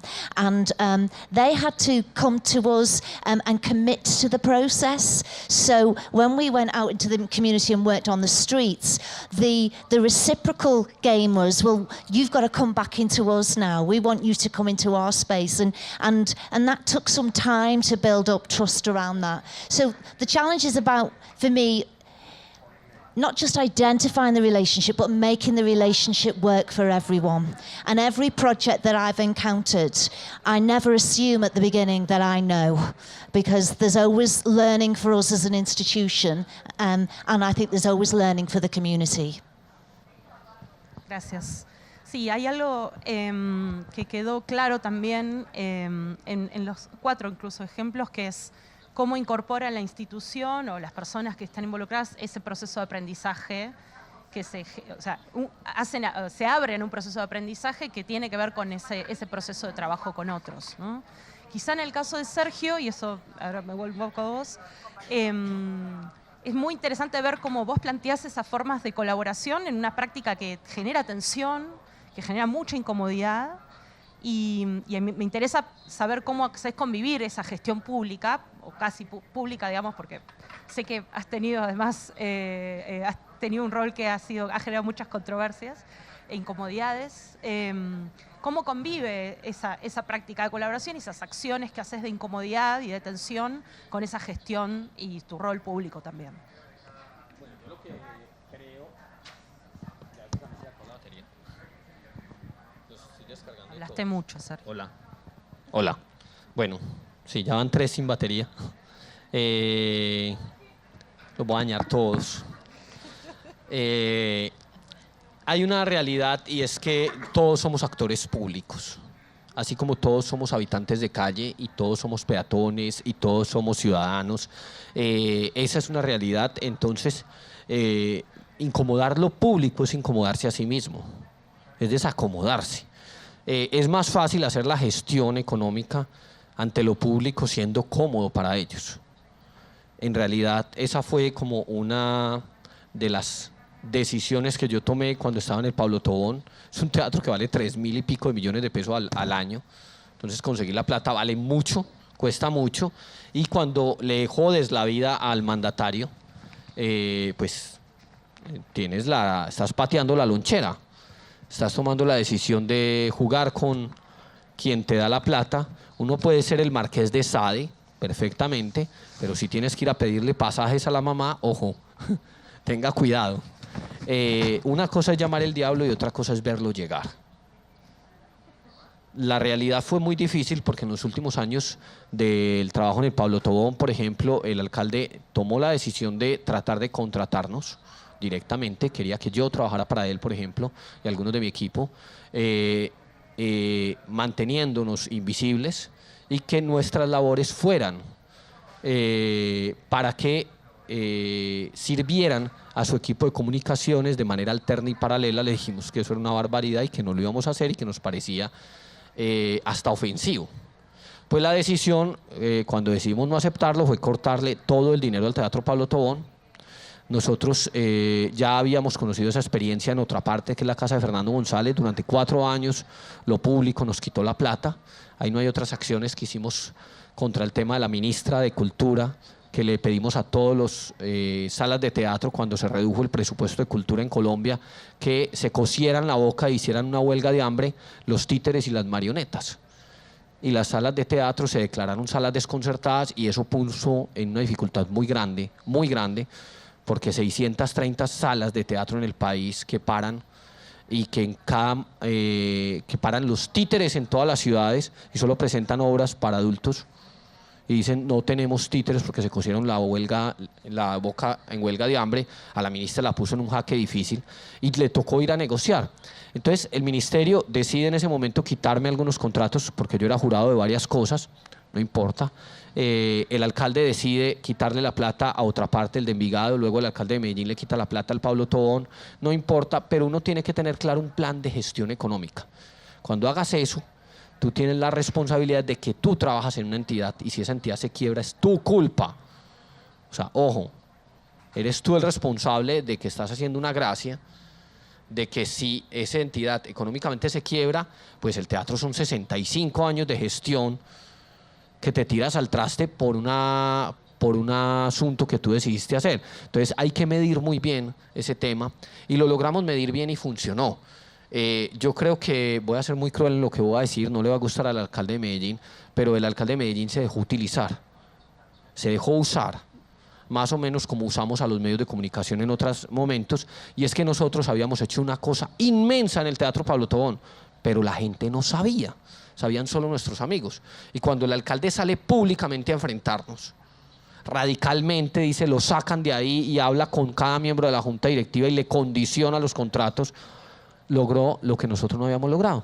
Todos los medios contaron qué había pasado en el Teatro Pablo Tobón en 6 años. Y logró que cada peso de inversión se viera nacionalmente e internacionalmente. Y eso fue un gran logro. Y ahí pues no teníamos con qué pagar la prensa que tuvimos. Y logramos que una vez quitado lo que les estorbaba, que era yo, que me parece muy bien que me muevan, porque si me mezco ahí me aburro, el municipio está invirtiendo ahora sí mucha plata en el Teatro Pablo Tobón y ahora sí le están poniendo la ficha. Yo estoy muy orgulloso, los aplaudo, estoy orgulloso de que el alcalde invierta en el teatro y creo que está muy bien. Puso un chico muy bueno, muy brillante, que se llama Juan Carlos Sánchez, que era un funcionario del alcalde, lo puso director del teatro y ahora hay una especie de hermanamiento entre la alcaldía y el Teatro Pablo Tobón, lo cual está muy bien. Gracias. Mateo, tu proyecto, digamos, hablando de esos procesos de aprendizaje, tienen que ver también con estas posibilidades de formas de explorar las formas de colaboración como unas formas de conocimiento cruzado o de crear como un nuevo conocimiento. ¿Cuáles fueron los conocimientos que para tu equipo de trabajo? ¿Qué pasó internamente para tu equipo en relación a los dos, tanto a Science Frugal como también el proyecto de Yo creo que I think the internal learning is what motivates all the team to go on, and especially we live in the world of science communication, science education, which is tends to be a bit disconnected from the outside world, for the actual problems that people see around, and especially from the thing that the audience that we talk to define as relevant. I think the talk of Nina Simon tomorrow or the day after tomorrow will focus on this concept of relevance that for us is and so the fact of being able to connect to something which is relevant for the audience, and the fact of being able to let the audience define the relevance of your activities is the main element of learning that we have through this action. So we are able of letting off the power of deciding what is important, and this we do by starting from what people know, which is the audience, the experts, the semi-experts, the community that are interested. We put them. They are all different forms of knowledge, and it's the fact of letting them defining this element of relevance. I think this is the most important learning that we have. Then there are very practical things. We learned how to use a 3D printer and how to use the dustbin as a source of, okay, but very, very important, but this is specific. And then more generally is this, I would say. Pero en algún punto esto que vos sugerís acerca de estos aprendizajes cruzados también tiene que ver con instalar como agendas compartidas, ¿no? O sea, esto de que I'm sorry. Agenda. Like, agenda? Yeah, yes. Okay. Yes. Sí. O sea, que lo que estaba... sorry. I was trying to speak in English. What I was trying to say is that letting people decide what is important, it's also creating an open agenda of what the museum should address, in a way. Consider that, in a way, the museum didn't lose their specificity. It's a science museum, it's a science center. No, but I think we are safe on that side, but okay. Because we are quite marginal. I've been presenting this, we have been had a discussion together with the director of this network of Excite, and so since we had this prize, we had the chance to discuss with all of them. And the scaling up of this type of activity is not obvious and maybe not always desirable. I think there are things, let enough power to the public. It can work at a certain size for certain topics. If you make it an ideology that should become true everywhere at whatever size and on whatever topic, it's not a good idea. You have to always think. Sometimes strongly top-down, highly centered, descendant type of communication, it's better. Sometimes. The point is when it's always... Lo cierto, nosotros, este es un tema que va a aparecer, lo menciono en la conversación del juicio, que va a ser el tema de discusión, que tiene que ver acerca de la cocuraduría, digamos, con los públicos. Y una de las preguntas que nos queremos hacer es si verdaderamente se generan estos espacios de participación y de producción como de conocimiento de conjunto, hasta qué punto son procesos democratizantes, o hasta qué punto verdaderamente democratizan, hasta qué punto, digamos, justamente, la idea es tratar de salir de esos lugares extremos. Well, the main difficulties is to bring it up at institutional level. That's something that has been said many times. Organizational change. I think we should be very careful to be too satisfied by great examples. Great examples are great. They make us feel well. But until things are mainstreamed, so until an obscure museum with no brilliant director, with no brilliant team that do just their job, and they are wonderful people doing just their job, they will be able to embrace change. Until then, our examples, which are a bit, marginal, so we have to be careful to be too much satisfied by great examples until they are institutionalized. And I'd like to repeat, I'm a big fan of co-production, of co-construction of knowledge. I build my work on that. Don't do it always. Do it when necessary. Do it when the people that you're working with see a need for it. But don't do it because it's important to co-construct. So whatever the topic, whatever the people involved, let's co-construct. No, maybe not. Maybe don't have a monoculture of co-production. Gracias. Y la última pregunta, y ahora nos vamos a tomar unos minutos para que ustedes puedan escribir sus preguntas a ellos, es para Gelton. Si hay algo que aparece de manera muy fuerte en tu proyecto, depende de quién lo mire también, es el despliegue de actores, de instituciones involucradas en relación a la cantidad de personas que directamente que están en necesidad y sobre las cuales se trabaja en este proyecto. O sea, hay algo de escala inversa, por decirlo así. Es mucho más las organizaciones que se involucran, o las instituciones y las personas de esas instituciones involucradas en este proyecto, que lo que tradicionalmente se piensa como un destinatario o un beneficiario de un proyecto.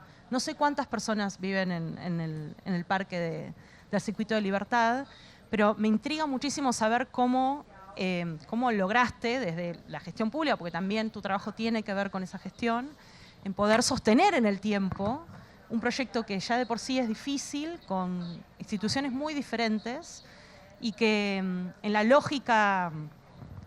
otra lógica mucho más capitalista, en otra lógica mucho más competitiva, no es necesariamente, no es práctica, ¿no?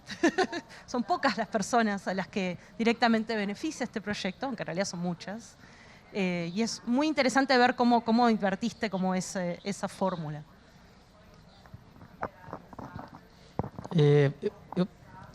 Eu tô querendo levar todo mundo para Belo Horizonte, sabe? Dessa mesa. Mas eu tenho tentado, dentro do setor público, fazer essa implosão que ele faz do lado de fora. Quando eu estou ocupando qualquer cargo público, eu faço o que eu deveria fazer fora. E a gente tem conseguido, através dos resultados, isso. Então, um exemplo, dentro do circuito, já mais de 150 moradores passaram pelo nosso projeto. No início, a gente tinha uma média diária em torno de 56 moradores. Nós temos 10 hoje. E não é com expulsão, é com trabalho conjunto. Agora, a gente precisou, em cada uma das instituições, achar alguém que fosse uma pessoa-chave, que se comprometesse fora do horário de trabalho, fora das ações, e pensar o que ela podia fazer para reformar a sua instituição. Na verdade, a gente tem dado a oportunidade às instituições governamentais de se modificarem. Então, eu vou dar um exemplo rápido do que é isso. Nós conseguimos conectar um morador em situação de rua com a família dele no interior. E aí, nós fomos à prefeitura para ela fornecer o dinheiro da passagem. A prefeitura não deu. Eu falei, tudo bem, eu tiro do bolso e dou.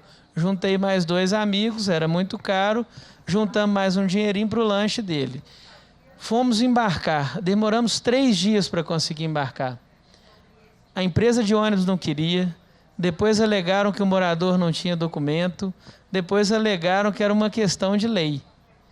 Aí nós levamos todo mundo para a rodoviária, o Ministério Público, o Tribunal de Justiça e a polícia. No 3º dia nós conseguimos embarcar o morador para a casa dele. Então o que a gente tem feito é uma política de enfrentamento das realidades. Eu estava conversando antes de vir para cá, não tem um único centavo investido nesse projeto. Nenhum centavo. O que a gente tem feito é criar um trabalho colaborativo de rede. E aí hoje, dentro das instituições, a partir desse trabalho, há um protocolo de intenções que foi criado. É um projeto que está além do nosso, que chama Rua do Respeito. E aí cada instituição, ela assina um protocolo dizendo qual o compromisso que ela assume publicamente. E a gente faz reuniões mensais para verificar quais as instituições, as universidades, quais parceiros desse projeto têm atuado. Então, o que a gente tem tentado, na verdade, é implodir o sistema por dentro. Se ele não consegue enxergar o morador em situação de rua, nós levamos o morador de situação de rua para dentro da instituição. E aí a gente tem conseguido reformar a maneira que se entende, né? A nossa briga atual, a nossa luta, é para que os lojistas, para que quem financia grandes projetos da cidade, possam enxergar essa metodologia como uma forma de resolver problemas sociais e não de empurrar essas pessoas para a calçada do lado, né? Num dos dias, finalizando a resposta, um comerciante reclamou que todos os dias pela manhã tinha um cocô e um xixi na porta do estabelecimento dele. E aí nós fomos pesquisar. É porque ele era um comerciante que agredia os moradores. E a resposta política deles, às agressões, era de sujar o espaço que ele ocupava comercialmente. Isso afastava os clientes. Então, isso era um ato político. E aí nós conseguimos conversar e dialogar, colocar as duas partes juntas, e esse comerciante hoje trabalha junto com os moradores. Então, é um rompimento completo do que está colocado para uma transformação social. O que a gente percebe, na verdade, é que cada um de nós tem saberes distintos, mas cada vez mais a gente tem dificuldade de dialogar. Então, o nosso grande papel é colocar esse diálogo em funcionamento. É fazer o que a nossa tradutora está fazendo tão bem. Pegar as linguagens diferentes e transformar isso numa conversa produtiva.